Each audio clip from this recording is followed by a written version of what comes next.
कर दो जो फिफ्थ न्यूमेरिकल चो अपने क्या बेटा मास जो 500 ग्राम उस तो बाद उन्हें सेकंड अपन क्या 50 second with the unit of time यानी टाइम की वैल्यू 50 सेकंड का ते थर्ड उन्हें सन कहता है एक्सेलरेशन ड्यू टू ग्रेविटी यानी g की value 980 centimetre per second square ठीक है ते कहता जी find the value of energy इस सिस्टम दे अंदर ठीक है जी तुसी एनर्जी दसनी कहता जी कितनी होगी एनर्जी दी वैल्यू इस सिस्टम दे अकॉर्डिंग लिखी एनर्जी दा डायमेंशनल फार्मूला की होता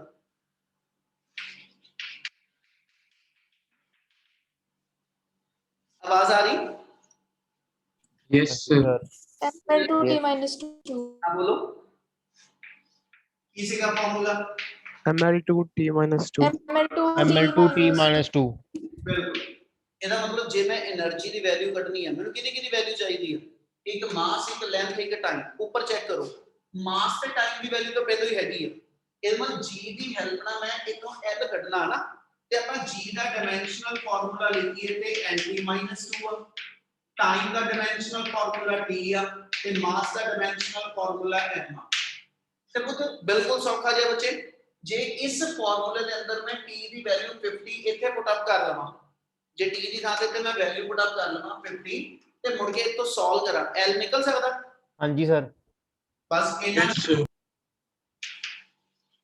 सो जरूर इस को सिर्फ इतना करो इस सेकंड इक्वेशन जो t दी वैल्यू इथे पुट अप कर दे बेटा आप लिख देंगे put value of t equal to 50 second in equation 3 therefore 980 centimeter per second here equal to l इधर आ जाएगा t दी थां ते ओदी वैल्यू भर देने 50 सेकंड दी पावर -2 बच्चे इथे मेरे को जेड़ा पर सेकंड स्क्वायर ते इधरों पर सेकंड स्क्वायर कैंसिल हो जाना ठीक है ते इधरों 50 दे नाल जे मैंने कंटिन्यू करा 980 centimetre equal to 50 the power -2 है ना यानी 1/50 बनया ये 1/50 into 50 आ गया क्या इतनी गल क्लियर है यस सर ਤੇ ਇਹ ਤੋਂ ਬੱਚੇ ਫਿਰ l ਕੱਢ ਦਿਓ l ਦੀ ਵੈਲਿਊ 980 into 50 into 50 ਆ ਗਈ ਸੈਂਟੀਮੀਟਰ ਆ ਮੇਰੇ ਕੋਲ l ਦੀ ਵੈਲਿਊ ਆ ਗਈ ਹੈ ਨਾ m ਦੀ ਵੈਲਿਊ ਮੇਰੀ 500 ਗ੍ਰਾਮ ਆ ਟਾਈਮ ਦੀ ਵੈਲਿਊ ਮੇਰੀ 50 ਸੈਕਿੰਡ ਆ ਇਹ ਤਿੰਨੇ ਵੈਲਿਊਜ਼ ਇਸ ਫਾਰਮੂਲੇ ਚ ਭਰ ਦਿਓ એનર્ਜੀ ਦੀ ਵੈਲਿਊ ਆ ਜੀ ਹੋ ਜਾਏਗਾ हां जी सर yes sir ਜਿਸ ਦੀ ਪ੍ਰੋਬਲਮ ਸੀ ਕਿ sir इना क्लियर आ करा हां जी सर और कोई डाउट तो बोलो जल्दी नहीं तो मैं नेक्स्ट शुरू करा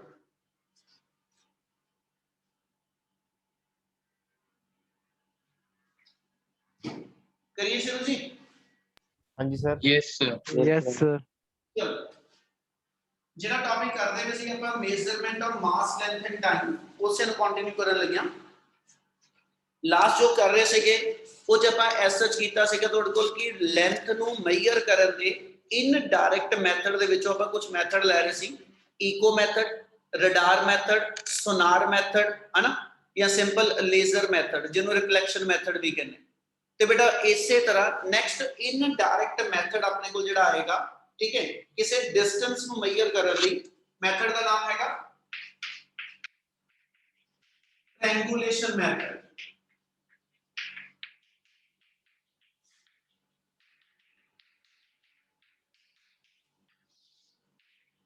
next method triangulation method basically trigonometric relation हैगा कि जे तुसी किसी डिस्टेंट ऑब्जेक्ट दी कोई डिस्टेंट ऑब्जेक्ट हैगा कोई मेरे को कुछ डिस्टेंस ते कोई टावर कोई गिवन है या कोई ट्री गिवन है या कोई बिल्डिंग गिवन ते मैं ओदी हाइट मेजर करनी है ना ओदी हाइट नु मेजर करने वास्ते ਅਸੀਂ ਕਹਿੰਦਾ ਜੀ ਐਸੇ ਜੇ ट्रिग्नोमेट्रिक रिलेशन ਕਿਦਾ ਯੂਜ਼ ਕਰੀਏ ਇਹ ਚ ਦੋ ਪਾਰਟ ਆਨੇ ਆ ਫਰਸਟ ਪਾਰਟ ਇਹਦਾ ਹੋਏਗਾ ਅਸੈਸੇਬਲ ਆਬਜੈਕਟ असेसेबल ऑब्जेक्ट का मतलब ये होएगा जिदा डिस्टेंस तुसी कैलकुलेट करन लगे वो असेसेबल मेरी अप्रोच विच आ मतलब आ हो गया मतलब आ कोई टावर हैगा AB इस टावर दी हाइट मेरे को h वा जेडी मैं कैलकुलेट करनी है कि टावर या मेरे को मल्टी स्टोरी बिल्डिंग आ ਇਹਦੀ ਮੈਂ ਹਾਈਟ ਕੈਲਕੂਲੇਟ ਕਰਨਾ ਚਾਹ ਰਿਹਾ ਕਹਿੰਦਾ ਜੀ how we can calculate the height ਕਹਿੰਦਾ what you will have to do ਇਹਦੇ ਤੋਂ ਕੁਝ ਡਿਸਟੈਂਸ ਤੇ ਮੈਂ ਐਸਐਚ ਇਸ ਥਾਂ ਤੇ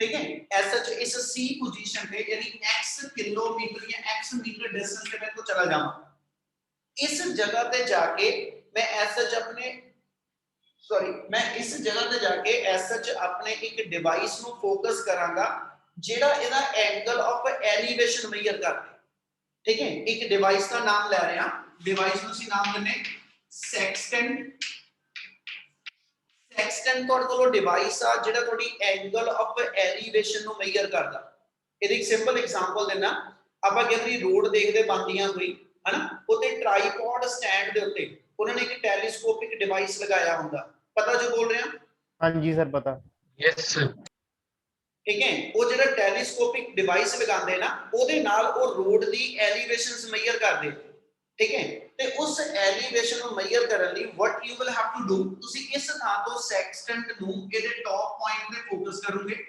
ਠੀਕ ਹੈ ਇਹਦੇ ਵਾਸਤੇ ਆਪਾਂ ਜਿੰਨਾ ਆ ਐਂਗਲ ਆਫ ਐਲੀਵੇਸ਼ਨ ਮੇਜਰ ਕਰਾਂਗੇ ਯਾਨੀ ਜਿੰਨਾ ਆਪਣੀ ਹੌਰੀਜ਼ੌਂਟਲ ਲਾਈਨ ਤੋਂ ਮੈਂ ਆਪਣੇ ਟੈਲੀਸਕੋਪ ਨੂੰ ਫੋਕਸ ਕਰਾਂਗਾ ਇਸ ਹਾਈਐਸਟ ਪੁਆਇੰਟ ਦੇ ਵਾਸਤੇ ਉਹਦੇ ਚ ਕਿੰਨਾ ਐਂਗਲ ਮੇਰਾ ਸੈਕਸਟੈਂਟ ਡਿਵਾਈਸ ਮੂਵ ਕਰਦਾ ਇਹ ਐਂਗਲ ਉਸ ਟੈਲੀਸਕੋਪਿਕ ਸੈਕਸਟੈਂਟ ਡਿਵਾਈਸ ਨਾਲ ਮੈਂ ਮੇਜਰ ਕਰ ਲਾਂਗਾ इतनी गल समझ लग रही ਹਾਂਜੀ sir yes Yes, sir sir.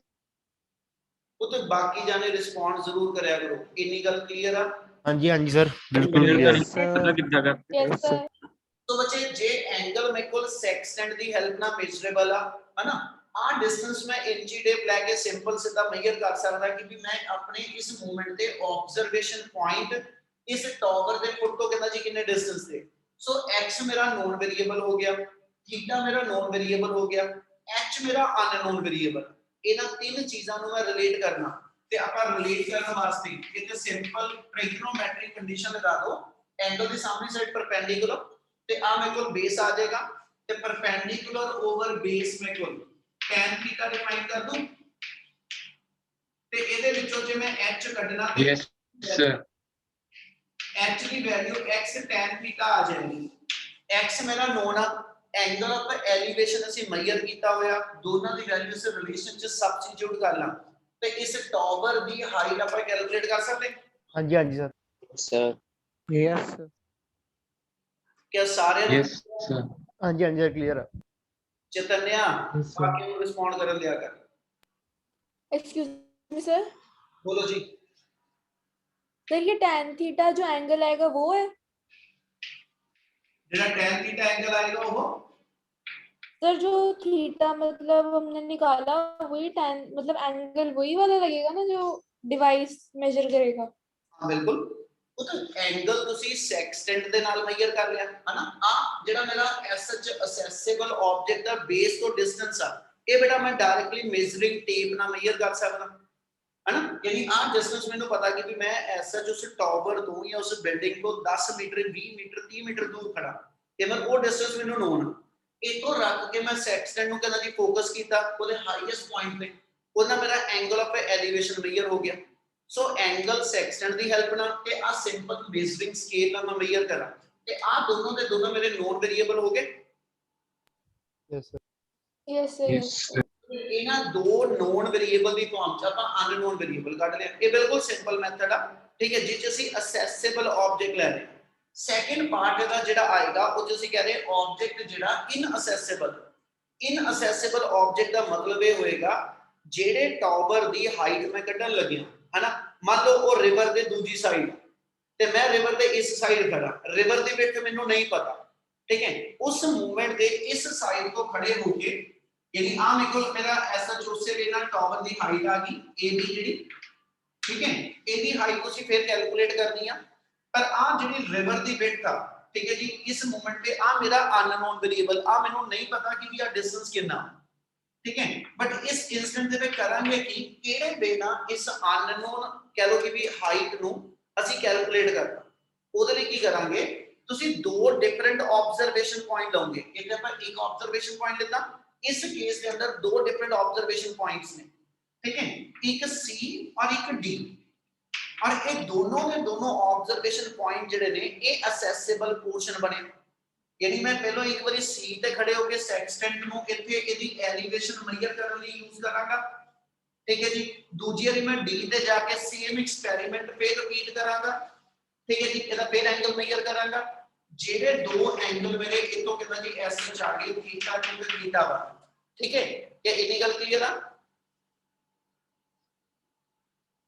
Sir एक बार रिपीट कर आवाज कट हो दो रही मेरा थी। सर नेट सर, बंद wait हो करो, गया सर। आवाज नहीं आ रही थी।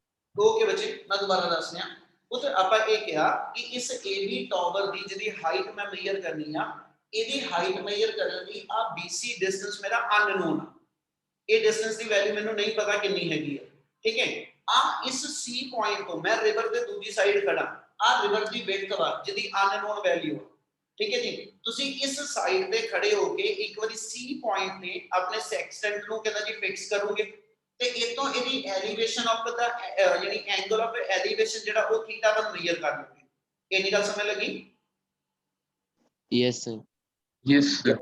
ਕਰੋ ਤੁਸੀਂ ਇਸ ਪੋਜੀਸ਼ਨ ਤੋਂ ਕੁਝ ਡਿਸਟੈਂਸ ਬੈਕਵਰਡ ਮੂਵ ਕਰ ਜਾਓ ਯਾਨੀ x ਡਿਸਟੈਂਸ ਮੈਂ ਬੈਕਵਰਡ ਮੂਵ ਕਰ ਲਿਆ ठीक है यानी मैं इस ऑब्जर्वेशन पॉइंट को जेड़ा नवा ऑब्जर्वेशन पॉइंट है वो तो 10 मीटर पीछे चला गया इथे जाके मैं फिर सेम एक्सपेरिमेंट रिपीट किया and again we measure the angle of elevation for point A now from the observation point D let it be the कहना जी angle theta 2 क्या इतनी गल clear yes sir yes sir Yes, sir. Yes, sir. Yes, continue yes sir yes, Yes, sir.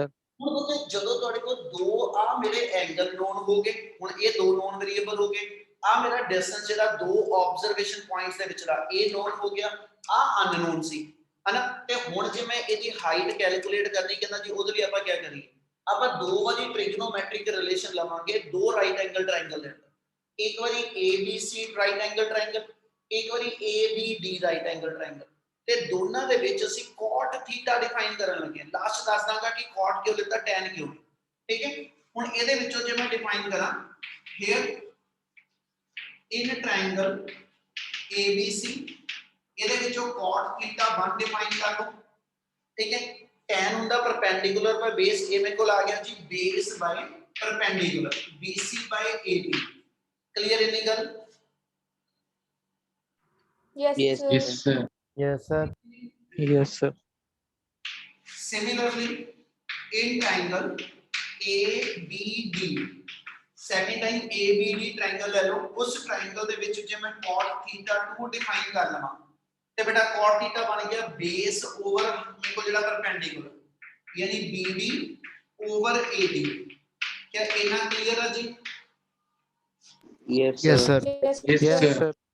Now ਹੁਣ ਜੇ ਤੁਸੀਂ ਇੱਕ ਚੀਜ਼ note ਕਰੋ ਇੱਕ ਲੈਂਥ BD ਆਈ ਆ ਔਰ ਇੱਕ ਲੈਂਥ BC ਆਈ ਆ ਹੈਨਾ ਮੇਰੀ ਆ ਨੋਨ ਲੈਂਥ ਆ ਤੇ ਜੇ ਮੈਂ BD ਵਾਲੀ ਲੈਂਥ ਵਿੱਚੋਂ ਆ BC वाली ਲੈਂਥ ਮਾਈਨਸ ਕਰਾ ਲਵਾਂ ਤੇ ਇੰਨੀ ਲੈਂਥ ਇਨਵੋਲਵ ਹੋ ਜਾਏਗੀ हाँ जी यस सर Yes, sir. ਇਸ ਕਰੀਏ ਇਹਨੂੰ ਸਬਟ੍ਰੈਕਟ ਕਰ ਦੋ ਸਬਟ੍ਰੈਕਟ 1 from 2 ਇਸ ਨੋਟ ਕਰ ਲੈ ठीक है जी सब्ट्रैक्ट 1 from 2 अपने को क्या आ जाएगा cot theta 2 minus cot theta 1 equal to अपने को क्या आ गया जी BD over AD minus BC over sorry एक वर्ड गलत था AD नहीं AB सेगा BC over AB ਤੇ ਪੁੱਤ ਜੇ ਇਹਨੂੰ ਮੈਂ ਲਿਖਾਂ BD minus BC over AB ਤੇ ਬੱਚੇ BD minus BC ਕਰਾਂ ਤੇ ਮੇਰੇ ਕੋਲ BC ਲੈਂਥ ਰਹਿ ਜਾਊਗੀ यस सर हाँ जी सर ਜਿਹੜੀ ਇੱਥੇ ਮੇਰੀ Yes. ਕਹਿੰਦਾ ਜੀ CD over AB ਹੁਣ ਜੇ ਇਸ ਰਿਲੇਸ਼ਨ ਨੂੰ ਲੈ ਕੇ ਚੱਲੀਏ ਤੇ ਇਹ ਆਪਣੀ CD ਲੈਂਥ ਜਿਹੜੀ ਉਹ x ਹੈਗੀ ਆ ਹਨਾ AB ਮੇਰੀ ਆ ਟਾਵਰ ਦੀ ਹਾਈਟ ਹੈਗੀ ਆ ਯਾਨੀ ਆਪਣੇ ਕੋਲ ਵੈਲਿਊ ਆ ਗਈ x over h क्या आ स्टेप क्लियर है सारे ਨੂੰ हाँ जी यस Yes, sir. चलो Yes, sir. Yes, sir. ਹੋਏਗਾ ਆਪਾਂ ਜੋ ਕੈਲਕੂਲੇਟ ਕਰ ਰਹੇ ਹਾਂ ਉਹ h ਆ ਬੇਟਾ h s ਚ ਕੈਲਕੂਲੇਟ ਕਰਨ ਲਈ ਠੀਕ ਹੈ ਆ ਟਰਮ ਨੂੰ ਰੀਅਰੇਂਜ ਕਰ ਲਓ ਤੇ ਆਪਣੇ ਕੋਲ x h ਜੇਕਰ ਲਵਾਂ ਤੇ ਇੰਨਾ ਸੀਗਾ ਤੇ h ਦੀ value x over cot theta 2 minus cot theta 1 ਆ ਜਾਊ ਇਹਦਾ ਮਤਲਬ ਜੇ ਨੂੰ ਮੈਂ ਐਸ ਸੱਚ ਵੈਲਿਊ ਨੂੰ ਲੈ ਕੇ ਚੱਲਾਂ ਤੇ ਮੇਰੇ ਕੋਲ θ1 ਤੇ θ2 ਇਹ ਦੋਨੋਂ ਐਂਗਲ ਆਫ ਐਲੀਵੇਸ਼ਨ ਜਿਹੜੇ ਨੇ ਇਹ ਆਪਾਂ ਟੈਲੀਸਕੋਪ ਨਾਲ ਮੈਜ਼ਰ ਕੀਤੇ ਹੋਏ। ਹਾਂਜੀ ਹਾਂਜੀ ਸਰ। Yes. Yes, sir. ਮੇਰੇ ਦੋਨੋਂ ਦੇ ਦੋਨੋਂ ਐਂਗਲ ਮੇਰੇ ਮੇਜ਼ਰੇਬਲ ਆ, ਆਲਰੇਡੀ ਕੈਲਕੂਲੇਟਡ ਐਂਗਲ ਆ। x ਆ ਦੋ ਆਬਜ਼ਰਵੇਸ਼ਨ ਪੁਆਇੰਟ ਦੇ ਵਿਚਲਾ ਡਿਸਟੈਂਸ ਮੈਨੂੰ ਨੋਨ ਆ ਤੇ ਇਹਨਾਂ ਤਿੰਨ ਨੋਨ ਵੇਰੀਏਬਲ ਦੀ ਫਾਰਮ ਚ ਆਪਾਂ ਆਪਣਾ ਅਨਨੋਨ ਵੇਰੀਏਬਲ ਜਿਹੜਾ ਉਹ ਕੈਲਕੂਲੇਟ ਕਰ ਸਕਦੇ ਹਾਂ। ਹਾਂਜੀ sir. Yes, sir. Yes, sir. Yes. ਇਹਨਾਂ ਕਲੀਅਰ ਆ? Yes, sir. Yes, sir. Sir method complete ਆ। ਜੇ ਕਿਸੇ ਵੀ ਸਟੈਪ ਦਾ ਡਾਊਟ ਹੈਗਾ ਤੇ ਇੱਕ ਵਾਰੀ ਜ਼ਰੂਰ ਬੋਲ ਦਿਓ, ਜੇ ਕਲੀਅਰ ਹੈ ਤਾਂ ਮੈਂ ਤਾਂ ਵੀ ਦੱਸੋ। Clear है सर जी ਕਲੀਅਰ सर ਤੁਹਾਨੂੰ ਪਤਾ ਕਿੱਦਾਂ ਚੱਲੂਗਾ ਇਹ ਪ੍ਰੋਜੈਕਟ ਇਨਐਕਸੈਸਿਬਲ ਹੈਗਾ? ਦੁਬਾਰਾ ਬੋਲਿਓ। ਸਰ ਤੁਹਾਨੂੰ ਪਤਾ ਕਿੱਦਾਂ ਚੱਲੂਗਾ ਇਹ ਪ੍ਰੋਜੈਕਟ ਇਨਐਕਸੈਸਿਬਲ ਹੈ?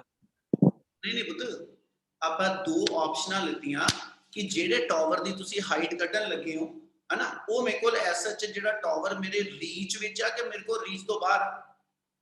ਹੁਣ ਮੰਨ ਲਾ ਮੈਂ ਇੱਥੇ ਸਿੰਪਲ ਜੀ ਗੱਲ ਕਰ ਰਹਾ ਕਿ ਵੀ ਮੇਰੇ ਤੋਂ ਦੂਰ ਇੱਕ ਕੋਈ ਚੀਜ਼ ਆ ਹਨਾ, ਮੰਨ ਲਓ ਕੋਈ ਇੱਥੇ ਬਿਲਡਿੰਗ ਆ, ਮੈਂ ਉਹਦੀ ਐਸ ਸੱਚ ਹਾਈਟ ਕੱਢਣੀ ਆਪਣੀ ਇਸ ਥਾਂ ਤੋਂ ਖੜ ਕੇ। ਹੁਣ ਮੈਂ ਏਰੀਅਲ ਡਿਸਟੈਂਸ ਦੇ ਥਾਂ ਜਾ ਕੇ ਮੈਂ ਇੰਚੀ ਟੇਪ ਤੇ ਲਾ ਲਓ ਰਿਹਾ ਹਨਾ, ਜਿੰਨਾ ਮੈਨੂੰ ਉਹਦਾ ਡਿਸਟੈਂਸ ਪਤਾ ਲੱਗੇ। ਮੈਂ ਜਿੱਥੇ ਖੜਾ ਵਾਂ ਉਤੋਂ ਖੜ ਕੇ ਉਹਦੇ ਟਾਵਰ ਦੇ ਟੌਪ ਤੱਕ ਦੀ ਜਿਹੜੀ ਆ ਉਹ ਐਲੀਵੇਸ਼ਨ ਆ ਮੇਜਰ ਕਰ ਲਈ।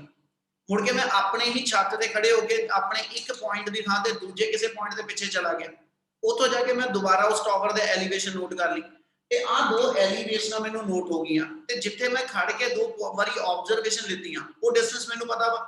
ਤੇ ਜਿਹੜਾ ਮੇਰੇ ਤੋਂ ਉਹ ਟਾਵਰ ਦਾ ਡਿਸਟੈਂਸ ਸੀਗਾ ਉਹ ਮੇਰੇ ਲਈ ਅਨਅਪਰੋਚੇਬਲ ਸੀਗਾ, ਯਾਨੀ ਉਹ ਮੇਰਾ ਅਸੈਸੇਬਲ ਨਹੀਂ ਸੀਗਾ ਤੇ ਇਸ ਲਈ ਉਹਦੀ ਐਸ ਸੱਚ ਹਾਈਟ ਕੈਲਕੂਲੇਟ ਕਰਨ ਲਈ ਉਸ ਟਾਵਰ ਦੀ ਮੈਨੂੰ ਇਸ ਡਿਸਟੈਂਸ ਦੀ ਲੋੜ ਵੀ ਨਹੀਂ ਪਈ। ਅਸੀਂ ਕਿਹਾ ਜੀ ਫਿਰ ਜੇ ਇਨਅਸੈਸੇਬਲ ਆਬਜੈਕਟ ਆ ਤੇ ਇਸ ਮੈਥਡ ਦਾ, ਤੇ ਜੇ ਅਸੈਸੇਬਲ ਆਬਜੈਕਟ ਆ ਫਿਰ ਜਿਹੜਾ ਆਪਾਂ ਉੱਪਰ ਰਿਲੇਸ਼ਨ ਲਿੱਤਾ ਸਿੰਪਲ h = x tan θ, ਫਿਰ ਆਪਾਂ ਉਹ ਮੈਥਡ ਨਾਲ ਕੱਢਾਂਗੇ। ਜਗਨੂ ਕਲੀਅਰ ਹੈ ਬੇਟਾ ਗੱਲ? ਹਾਂਜੀ ਸਰ। ਹੋਰ ਬੋਲੋ ਜਿਹਦਾ ਕੋਈ डाउट हैगा। सर अगर हम tan थीटा यूज करते तो वहाँ आंसर नहीं निकलता? ਉਹ ਤੇ tan ਥੀਟਾ ਜਦੋਂ ਲਾਉਂਗੇ ਨਾ ਬਣਾ ਕੇ ਦੇਖਿਓ ਆ ਟਰਮ ਪੁੱਠੀ ਜਦੋਂ ਬਣਨੀ ਆ ਤੇ ਇੱਥੇ ਤੁਹਾਡੀ ਰੇਸ਼ੋ ਨਹੀਂ ਸਹੀ ਬਣਦੀ, ਠੀਕ ਹੈ ਨਾ। ਉਦੋਂ ਆ ਕੇ ਆ ਰਿਲੇਸ਼ਨ ਜਿਹੜਾ ਸਿੰਪਲੀਫਾਈਡ ਵੇ ਨਾਲ ਆ ਗਿਆ, ਇਹ tan ਥੀਟਾ ਨਾਲ ਸਿੱਧਾ ਰਿਲੇਸ਼ਨ ਨਹੀਂ ਨਿਕਲਿਆ ਹੁੰਦਾ। tan ਥੀਟਾ ਨਾਲ ਕੀ ਹੋਏਗਾ AD/BD बनना, ਇਧਰੋਂ AB/BC बनना है ना। ਉਹ ਟਰਮ ਮੇਰੀਆਂ ਮਾਈਨਸ ਕਰਕੇ ਰਿਜ਼ਲਟ ਨਹੀਂ ਪ੍ਰੋਪਰ ਦਿੰਦੀ, ਇਸ ਕਰਕੇ ਇਹਨੂੰ cot ਦੀ ਫਾਰਮ ਚ ਲਿਖਿਆ। Okay sir. Excuse me sir. Sir ਉੱਥੇ ਏਡੀ ਦੀ ਜਗ੍ਹਾ ਏਬੀ ਨਹੀਂ ਆਣਾ? ਏਡੀ ਦੀ ਜਗ੍ਹਾ ਏਬੀ। ਤੇ AB ਹਾਂਜੀ ਸਰ। ਲਿਖਿਆ ਸਾਰੀ ਥਾਂ ਤੇ ਚਤਨੇ AB ਲਿਖਿਆ, ਪੁੱਤ ਕਿੱਥੇ ਲਿਖਣਾ AD ਕਿੱਥੇ ਲਿਖਿਆ ਸੀ? ਸਰ ਮੈਨੂੰ ਭੁਲੇਖਾ ਲੱਗ ਗਿਆ ਸ਼ਾਇਦ। ਹਾਂ ਅੱਛਾ ਚਲੋ ਇਹਨਾਂ ਕਲੀਅਰ ਕਰਾਂ, ਨੈਕਸਟ ਕੰਟੀਨਿਊ। ਹਾਂਜੀ sir. Yes, sir. Next method ਬੁੱਤ ਆਪਣੇ ਕੋਲ ਜਿਹੜਾ ਆ ਜਾਏਗਾ ਐਸ ਸੱਚ ਕਿਸੇ ਇਨਅਸੈਸੇਬਲ ਮੀਨ ਕਿਸੇ ਕਹਿੰਦਾ ਜੀ ਲੌਂਗਰ ਡਿਸਟੈਂਸ ਨੂੰ ਮੇਜਰ ਕਰਨਾ ਹੋਵੇ ਹਨਾ, ਉਹਦੇ ਲਈ ਅਸੀਂ ਪੈਰਾਲੈਕਸ ਮੈਥਡ ਯੂਜ਼ ਕਰਦੇ ਹਾਂ। ਸਮਝਿਓ ਇੱਕ ਵਾਰੀ ਕੀ ਦੱਸਣ ਲੱਗਿਆ ਇਹਦੇ ਅੰਦਰ। ਪੈਰਾਲੈਕਸ ਮੈਥਡ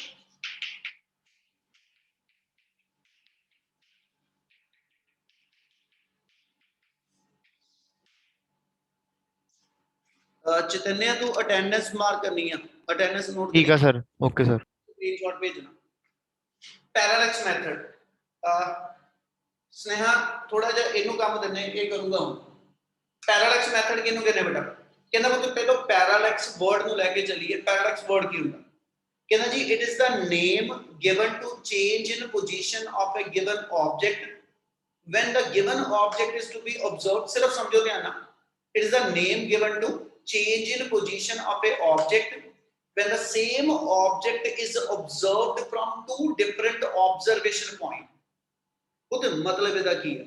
ਆ ਪੈਨ ਨੂੰ ਮੈਂ ਆਪਣੇ ਅੱਖਾਂ ਦੇ ਅੱਗੇ ਰੱਖ ਕੇ, ਠੀਕ ਹੈ ਜੀ, ਇੱਕ ਵਾਰੀ ਆਪਣੀ ਸੱਜੀ ਅੱਖ ਬੰਦ ਕਰਕੇ ਇਸ ਪੈਨ ਨੂੰ ਦੇਖਾਂਗਾ, ਫਿਰ ਇਸੇ ਜਗ੍ਹਾ ਤੇ ਪੈਨ ਨੂੰ ਰੱਖ ਕੇ ਮੈਂ ਆਪਣੀ ਖੱਬੀ ਅੱਖ ਬੰਦ ਕਰਕੇ ਦੇਖਾਂਗਾ।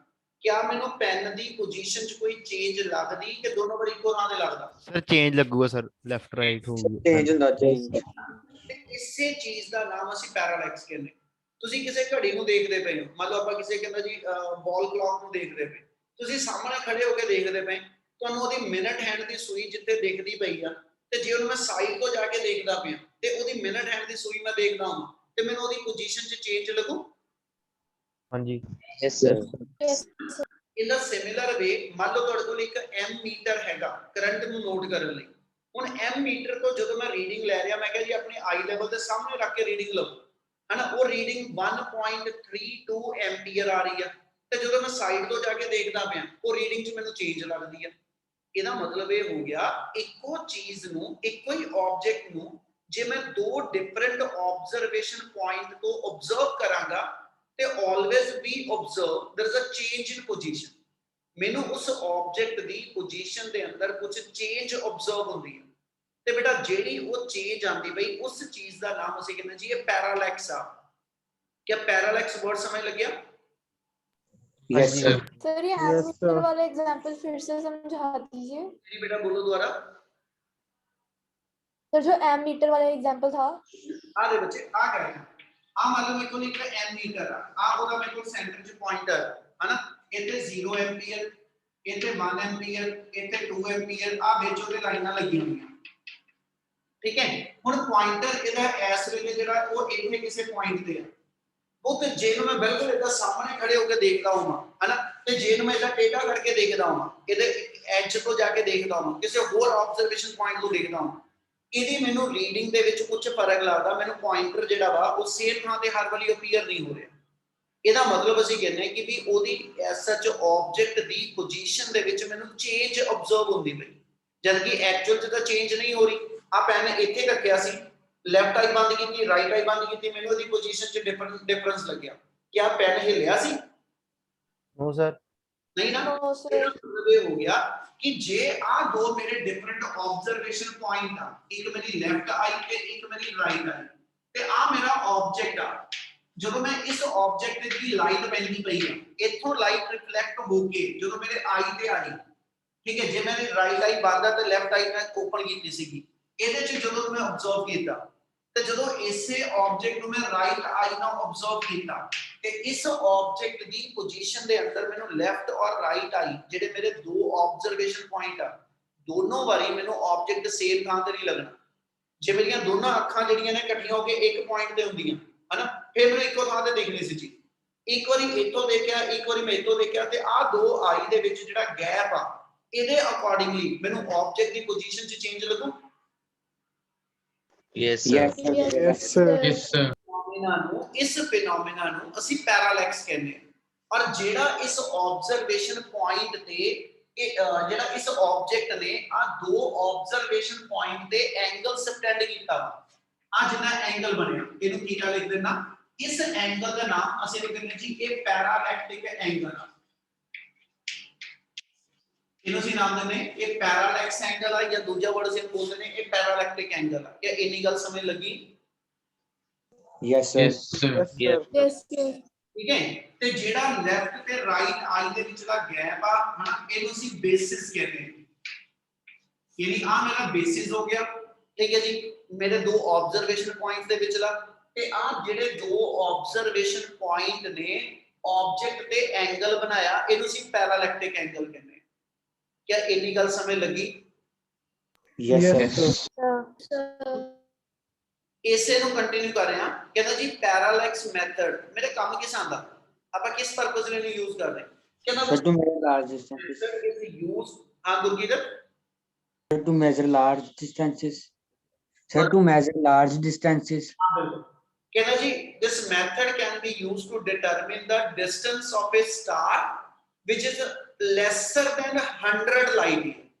बेटा लॉन्ग डिस्टेंस ਲਈ ਤਾਂ ਯੂਜ਼ ਕਰਦੇ ਆ, ਪਰ ਉਹ ਚ ਵੀ ਇਹਦੀ ਇੱਕ ਲਿਮਿਟੇਸ਼ਨ ਕਿ ਵੀ ਜੇਕਰ ਸਟਾਰ ਕਿਸੇ ਦਾ ਡਿਸਟੈਂਸ ਹੈ ਨਾ ਸਾਡੀ ਅਰਥ ਤੋਂ 100 ਲਾਈਟ ਈਅਰ ਤੱਕ ਹੋਏਗਾ ਤੇ ਅਸੀਂ ਕਹਿੰਦੇ ਜੀ ਉੱਥੇ ਤੱਕ ਇਹ ਮੈਥਡ ਐਪਲੀਕੇਬਲ। ਪਰ ਜੇ ਕਿਸੇ ਸਟਾਰ ਦਾ distance more than 100 light year ਹੈਗਾ, ਅਸੀਂ ਕਹਿੰਦੇ ਜੀ ਉੱਥੇ ਫਿਰ ਮੈਥਡ ਸੂਟੇਬਲ ਨਹੀਂ ਰਹਿ ਜਾਂਦਾ। ਉਹਦਾ ਕਾਰਨ ਕੀ, ਉਹਦੀ ਗੱਲ ਅੱਗੇ ਜਾ ਕੇ ਜੋੜਾਂਗਾ। ਬਟ ਜਿਹੜਾ ਟੌਪਿਕ ਸ਼ੁਰੂ ਕਰ ਰਿਹਾ, ਠੀਕ ਹੈ, ਉਹ ਇਹ ਹੈਗਾ parallax method to determine the distance of a nearby star. ਤੇ ਉਹ ਨੀਅਰ ਬਾਈ ਸਟਾਰ ਦੀ ਕੰਡੀਸ਼ਨ ਆ ਕਿ ਉਹ 100 ਲਾਈਟ ਈਅਰ ਤੱਕ ਹੋਣਾ ਚਾਹੀਦਾ। क्या ਇੰਨੀ ਗੱਲ ਕਲੀਅਰ ਹੈ ਜੀ? हाँ जी Yes, sir. Yes, sir. Yes. ਹੁਣ Sir, पर light year का समझ मतलब नहीं समझ आया। हाँ बच्चे बहुत दोबारा। जो आपने कहा है ना कि स्टार का distance light year 100 light year तक होगा, सर उस चीज का नहीं मतलब समझ आया। ਆਪਾਂ ਇਹ ਕਿਹਾ ਸੀ ਨਾ 1 ਲਾਈਟ ਈਅਰ ਮੇਰਾ ਕਿੰਨਾ ਹੁੰਦਾ ਵੈਲਿਊ ਯਾਦ ਆ 9.4 6 into 10 raised to power 15 metre. ਇਹਦਾ ਮਤਲਬ 1 ਲਾਈਟ ਈਅਰ ਇੰਨਾ ਵਾ ਹਨਾ। ਤੇ ਜੇ ਕਿਸੇ ਸਟਾਰ ਦਾ ਡਿਸਟੈਂਸ ਇਹਦੇ 100 ਟਾਈਮ ਤੱਕ ਜ਼ਿਆਦਾ ਇਹਦੇ 100 ਟਾਈਮ ਤੱਕ ਹੋਵੇ, ਉਨੀ ਦੂਰ ਕੋਈ ਸਟਾਰ ਹੋਏਗਾ ਨਾ, ਉਹਨੂੰ ਤੁਸੀਂ ਪੈਰਾਲੈਕਸ ਮੈਥਡ ਨਾਲ ਉਹਦਾ ਡਿਸਟੈਂਸ ਅਰਥ ਤੋਂ ਕੈਲਕੂਲੇਟ ਕਰ ਸਕਦੇ ਹੋ। ਪਰ ਜੇ ਉਹਦਾ ਡਿਸਟੈਂਸ 100 ਲਾਈਟ ਈਅਰ ਤੋਂ ਬਿਯੋਂਡ ਹੋਣਾ ਸ਼ੁਰੂ ਹੁੰਦਾ ਨਾ, ਫਿਰ ਅਸੀਂ ਕਹਿੰਦੇ ਜੀ ਇਹ ਮੈਥਡ ਸੂਟੇਬਲ ਨਹੀਂ ਰਹਿ ਜਾਂਦਾ। ਇਹ ਕਹਿਣਾ ਚਾਹ ਰਹੇ। Okay sir. ਠੀਕ ਹੈ, ਉਹਦਾ ਕਾਰਨ ਕੀ ਆ ਉਹਦੀ ਗੱਲ ਅੱਗੇ ਜਾ ਕੇ ਆ ਮੈਥਡ ਦੇ ਖਤਮ ਹੋਣ ਤੋਂ ਬਾਅਦ ਕਰਾਂਗਾ। ਫਿਰ ਇੱਕ ਵਾਰੀ ਆਪਾਂ ਸ਼ੋ ਕਰਦੇ ਪਏ, ਮੰਨ ਲਓ ਮੇਰੀ ਅਰਥ ਦੀ ਕਰਵੇਚਰ ਆ ਬੇਟਾ। ਠੀਕ ਹੈ, ਅਸੀਂ ਅਰਥ ਦੀ ਕਰਵੇਚਰ ਤੇ ਦੋ ਆਬਜ਼ਰਵੇਸ਼ਨ ਪੁਆਇੰਟ ਲੈਣ ਲੱਗੇ ਹਾਂ। ਅਸੀਂ ਅਰਥ ਦੀ ਕਰਵੇਚਰ ਤੇ ਦੋ ਆਬਜ਼ਰਵੇਸ਼ਨ ਪੁਆਇੰਟ ਲੈ ਰਹੇ, ਔਰ ਇਹਨਾਂ ਦੋਨਾਂ ਆਬਜ਼ਰਵੇਸ਼ਨ ਪੁਆਇੰਟ ਦੇ ਵਿਚਲਾ ਡਿਸਟੈਂਸ ਜਿਹੜਾ ਇਹ ਮੇਰਾ ਬੇਸਿਸ ਬਣ ਗਿਆ, ਜਿਹਦੀ ਵੈਲਿਊ ਮੈਂ x ਮੰਨਦਾ ਪਿਆ। ਇੰਨੀ ਗੱਲ ਕਲੀਅਰ? ਹਾਂਜੀ yes sir सर कर्वेचर बोला आपने कन्वेचर ਉਹ ਤੇ ਅਰਥ ਦੀ ਕਰਵੇਚਰ ਜਿਹੜੀ ਆ, ਆਪਾਂ ਅਰਥ सर ਦੇ curvature curvature curvature, okay sir okay ਠੀਕ ਹੈ, ਆਪਾਂ ਅਰਥ ਦੀ ਕਰਵੇਚਰ ਦੇ ਉੱਤੇ ਦੋ ਆਬਜ਼ਰਵੇਸ਼ਨ ਪੁਆਇੰਟ ਮਾਰ ਕਰ ਲਏ ਹੈ ਨਾ। ਹੁਣ ਆਹ ਉਹ ਨੀਅਰ ਬਾਈ ਸਟਾਰ ਆ ਜਿਹਦੀ ਲੋਕੇਸ਼ਨ ਤੁਸੀਂ, ਜਿਹਦਾ ਡਿਸਟੈਂਸ ਤੁਸੀਂ ਅਰਥ ਤੋਂ ਮੇਜ਼ਰ ਕਰਨਾ ਚਾਹ ਰਹੇ ਬੇਟਾ। ਠੀਕ ਹੈ, ਅਸੀਂ ਕੀ ਕਹਿੰਦੇ ਫਿਰ, ਕਹਿੰਦਾ ਜੀ to measure the distance of this nearby star from the different observation point, ਹੈ ਨਾ, we consider one another star which is known to us, whose position with respect to earth almost remain constant। ਅਸੀਂ ਲੈ ਕੇ ਚੱਲਦੇ ਹਾਂ, ਜੇ ਤੁਸੀਂ ਪੜ੍ਹਦੇ ਹੋ, ਅਸੀਂ ਕਹਿੰਦੇ ਬੇਟਾ ਕਿ ਵੀ ਜਿਹੜਾ ਪੋਲ ਸਟਾਰ ਆ, ਠੀਕ ਹੈ, ਜਿਹੜਾ ਸਾਡਾ ਪੋਲ ਸਟਾਰ ਆ, ਜੇ ਅਸੀਂ ਉਹਦੀ ਲੋਕੇਸ਼ਨ ਫਾਈਂਡ ਆਊਟ ਕਰਨੀ ਹੋਵੇ ਨਾ, ਤਾਂ ਅਸੀਂ ਕਹਿੰਦੇ ਪੁੱਤ ਜਿਹੜਾ ਸਾਡਾ ਅਰਥ ਦੇ ਇੱਕ ਇਮੇਜਿਨਰੀ ਐਕਸਿਸ ਅਸੀਂ ਮੰਨਦੇ ਅਰਥ ਦੇ ਸੈਂਟਰ ਚੋਂ ਪਾਸ ਕਰਦਾ ਪਿਆ, ਜਿਹੜਾ ਨਾਰਥ ਸਾਊਥ ਐਕਸਿਸ ਚੋਂ ਪਾਸ ਕਰਕੇ ਜਾਂਦਾ, ਜਿਹੜਾ ਅਰਥ ਦਾ ਐਕਸਿਸ ਆਫ ਰੋਟੇਸ਼ਨ ਆ, ਪਤਾ ਜੋ ਬੋਲਦਾ ਪਿਆ, yes sir ਜਿਹੜਾ ਅਰਥ ਦਾ ਐਕਸਿਸ ਆਫ ਰੋਟੇਸ਼ਨ ਹੈ ਨਾ, ਅਸੀਂ ਕਰਦੇ ਜੇ ਸੱਚ ਇਸ ਐਕਸਿਸ ਆਫ ਰੋਟੇਸ਼ਨ ਤੋਂ ਮੈਂ ਇੱਕ ਇਮੇਜਿਨਰੀ ਲਾਈਨ ਉੱਪਰ ਤੱਕ ਸਿੱਧੀ ਸਪੇਸ 'ਚ ਲੈ ਜਾਵਾਂ, ਜਿੱਥੇ ਜਾ ਕੇ ਉਹ ਐਸਐਚ ਸਪੇਸ 'ਚ ਕਿਸੇ ਪੁਆਇੰਟ ਨੂੰ ਟੱਚ ਕਰਦੀ ਹੈ ਨਾ, ਅਸੀਂ ਕਹਿੰਦੇ ਜੀ ਉਹ ਮੇਰੇ ਕੋਲ ਐਸਐਚ ਪੋਲ ਸਟਾਰ ਦੀ ਲੋਕੇਸ਼ਨ ਹੋਏਗੀ। ਕਿ ਇੰਨੀ ਗੱਲ ਸਮਝ ਲੱਗੀ ਪਹਿਲਾਂ? ਯੈਸ ਸਰ yes sir ਇਹ ਚੀਜ਼ ਨੂੰ ਲੈ ਕੇ ਆਪਾਂ ਕੀ ਕਹਿਣ ਲੱਗੇ ਕਿ ਵੀ ਆ ਮੇਰਾ ਨੀਅਰ ਬਾਈ ਸਟਾਰ ਆ ਜਿਹਦਾ ਡਿਸਟੈਂਸ ਮੈਂ ਅਰਥ ਤੋਂ ਮੇਜ਼ਰ ਕਰਨਾ। ਇਹਦੇ ਲਈ ਕੀ ਕਰੀਏ, ਕੋਈ ਇੱਕ ਫਿਕਸਡ ਸਟਾਰ ਸੱਚ ਐਸ ਪੋਲ ਸਟਾਰ, ਉਹਦੀ ਪੋਜੀਸ਼ਨ ਮੈਨੂੰ ਪਤਾ ਕਿ ਵੀ ਅਰਥ ਦੇ ਰਿਸਪੈਕਟਿਵਲੀ ਹਮੇਸ਼ਾ ਇਹਦੇ ਐਸਐਚ ਐਕਸਿਸ ਦੇ ਉੱਪਰ ਆਣੀ ਹੈ। ਠੀਕ ਹੈ, ਆ ਅਸੀਂ ਕਹਿੰਦੇ ਜੀ ਜਿਹੜਾ ਫਿਕਸਡ ਸਟਾਰ ਆ, ਇਹਦੇ ਤੋਂ ਜਿਹੜੀ ਲਾਈਟ ਰਿਸੀਵ ਕਰਾਂਗਾ ਮੈਂ, ਠੀਕ ਹੈ ਜੀ, ਅਰਥ ਦੇ ਉੱਪਰ, ਇਹਦੇ ਤੋਂ ਜਿਹੜੀ ਲਾਈਟ ਰਿਸੀਵ ਕਰਾਂਗਾ ਮੈਂ ਅਰਥ ਦੇ ਉੱਪਰ, ਤੇ ਇਸ ਜਗ੍ਹਾ ਤੇ ਮੈਂ ਜਿਹੜਾ ਆਪਣਾ ਟੈਲੀਸਕੋਪ ਫੋਕਸ ਕੀਤਾ ਹੋਏਗਾ, ਹੈਨਾ, ਤੇ ਮੁੜ ਕੇ ਜਿਹੜੀ ਲਾਈਟ ਮੈਂ ਨੀਅਰ ਬਾਈ ਸਟਾਰ ਤੋਂ ਰਿਸੀਵ ਕਰਾਂਗਾ, ਠੀਕ ਹੈ ਜੀ, ਅਰਥ ਦੀ ਇਸ ਲੋਕੇਸ਼ਨ ਦੇ ਉੱਪਰ, ਇਹਦੇ ਲਈ ਮੈਂ ਆਪਣੇ ਟੈਲੀਸਕੋਪ ਨੂੰ ਕਿੰਨੇ ਐਂਗਲ ਤੇ ਸ਼ਿਫਟ ਕਰਾਂਗਾ, ਇਸ ਐਂਗਲ ਦੀ ਵੈਲਿਊ ਮੈਂ ਅਰਥ ਤੇ ਬੈਠ ਕੇ ਮੇਜ਼ਰ ਕਰ ਸਕਦਾ। ਹਾਂਜੀ ਸਰ yes सर एक बार एफ और एन समझा दीजिए फिर से। बच्चे मैं आ गया पुत्र। एफ मेरा कोई फिक्स्ड स्टार हो गया जिहदी पोजीशन अर्थ दे रिस्पेक्टिवली हमेशा फिक्स ही रहती है, कांस्टेंट रहती है, मतलब अर्थ दे अकॉर्डिंगली ਇਹਦੀ ਪੋਜੀਸ਼ਨ 'ਚ ਕੋਈ ਚੇਂਜ ਨਹੀਂ ਆਉਂਦੀ ਜਦੋਂ ਅਰਥ ਰਿਵੋਲਵ ਕਰਦੀ ਹੈ ਅਰਾਊਂਡ ਦਾ ਸਨ। ਠੀਕ ਹੈ, ਉਹ ਅਸੀਂ ਮੰਨ ਲਿਆ ਮੇਰਾ ਕੋਈ ਫਿਕਸਡ ਪੋਲ ਸਟਾਰ ਹੋ ਗਿਆ। ਅਸੀਂ ਕਹਿੰਦੇ ਇਸ ਪੋਲ ਸਟਾਰ ਤੋਂ ਜਿਹੜੀ ਲਾਈਟ ਅਰਥ ਤੇ ਮੈਂ ਰਿਸੀਵ ਕਰਾਂਗਾ, ਹਨਾ, ਜਿਹੜੀ ਲਾਈਨ ਦੇ ਅਲੋਂਗ ਰਿਸੀਵ ਕਰਦਾ, ਠੀਕ ਹੈ ਜੀ, ਉਹ ਮੇਰੇ ਕੋਲ ਮੰਨ ਲਓ ਆ ਸਟ੍ਰੇਟ ਲਾਈਨ ਆ। ਇਸ ਤੋਂ ਬਾਅਦ ਜਿਹੜੇ ਨੀਅਰ ਬਾਈ ਸਟਾਰ ਦਾ ਮੈਂ ਡਿਸਟੈਂਸ ਮੇਜ਼ਰ ਕਰਨਾ, ਇਹਦੇ ਤੋਂ ਜਿਹੜੀ ਮੈਂ ਲਾਈਟ ਰਿਸੀਵ ਕਰਦਾ ਪਿਆ, ਠੀਕ ਹੈ ਜੀ, ਇਹਦੇ ਲਈ ਮੈਂ ਇਸ ਫਿਕਸਡ ਸਟਾਰ ਵਾਲੀ ਲਾਈਨ ਤੋਂ ਕਿੰਨੇ ਡਿਗਰੀ ਐਂਗਲ ਤੇ, ਇਹਦੇ ਤੋਂ ਕਿੰਨੇ ਡਿਗਰੀ ਐਂਗਲ ਤੇ ਮੈਨੂੰ ਟੈਲੀਸਕੋਪ ਆਪਣਾ ਰੋਟੇਟ ਕਰਨਾ ਪਿਆ, that angle can be calculated। Yes yes sir ਉਸ ਤੋਂ ਬਾਅਦ ਕੀ ਕਰੋ, ਕਹਿੰਦਾ you repeat the same experiment, ਠੀਕ ਹੈ, but from some other observation point। ਇਹਦਾ ਮਤਲਬ ਇਹੀ ਸੈਕਿੰਡ ਪੇਅਰ ਮੇਰੇ ਕੋਲ ਜਿਹੜਾ ਆ ਫਿਕਸਡ ਸਟਾਰ ਆ, ਇਹਦੀ ਪੋਜੀਸ਼ਨ ਅਰਥ ਦੇ ਰਿਸਪੈਕਟਿਵਲੀ ਸੇਮ ਰਹਿਣੀ ਹੈ। ਇੱਕ ਵਾਰੀ ਦੁਬਾਰਾ ਫਿਰ ਇਹੀ ਐਕਸਪੈਰੀਮੈਂਟ ਆਪਾਂ ਸੈਕਿੰਡ ਆਬਜ਼ਰਵੇਸ਼ਨ ਪੁਆਇੰਟ ਤੋਂ ਕਰਾਂਗੇ। ਜਦੋਂ ਸੈਕਿੰਡ ਆਬਜ਼ਰਵੇਸ਼ਨ ਪੁਆਇੰਟ ਤੋਂ ਇਹੀ ਐਕਸਪੈਰੀਮੈਂਟ ਕਰਾਂਗਾ, ਅਗੇਨ ਨੋਟ ਡਾਊਨ ਦਾ ਐਂਗਲ ਕਵਰ, ਯਾਨੀ ਆ ਕਿੰਨੇ ਐਂਗਲ ਤੇ ਮੇਰੇ ਕੋਲ ਜਿਹੜਾ ਵਾ ਟੈਲੀਸਕੋਪ ਮੇਰਾ ਰੋਟੇਟ ਹੋਇਆ, ਥੀਟਾ ਨੂੰ ਮੇਜ਼ਰ ਕਰ ਲਓ। ਕਿ ਇੰਨੀ ਗੱਲ ਕਲੀਅਰ ਆ? Yes, sir. sir. sir. ਜੇ ਆ ਇੱਕ ਇਮੇਜਿਨਰੀ ਲਾਈਨ ਅਸੀਂ ਕੰਸੀਡਰ ਕਰ ਲਈਏ ਹਨਾ, ਹੁਣ ਆ ਲਾਈਨ ਤੇ ਆ ਲਾਈਨ ਮੇਰੀ ਪੈਰਲਲ ਆ, ਠੀਕ ਹੈ।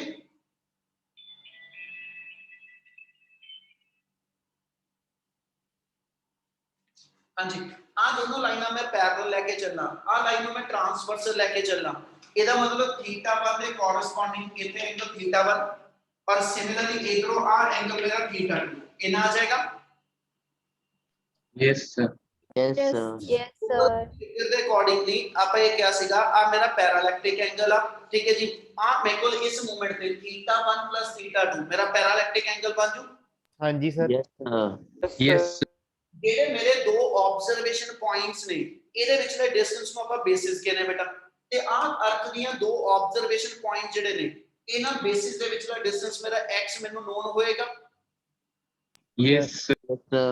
ਤੇ ਜੇ ਹੁਣ ਮੈਂ ਇਦਾਂ ਚੱਲਾਂ ਜੀ, ਆ ਮੈਂ ਐਸ ਸੱਚ ਡਿਸਟੈਂਸ ਮੇਜਰ ਕਰਨਾ ne ਔਰ we can say ne dash, ਤੇ ਇਹ ਦੋਨੋਂ ਸਿਮੈਟ੍ਰਿਕਲੀ ਸੀ ਮੰਨਦੇ ਪਏ ਆਲਮੋਸਟ ਇਕੁਅਲ ਡਿਸਟੈਂਸ ਆ।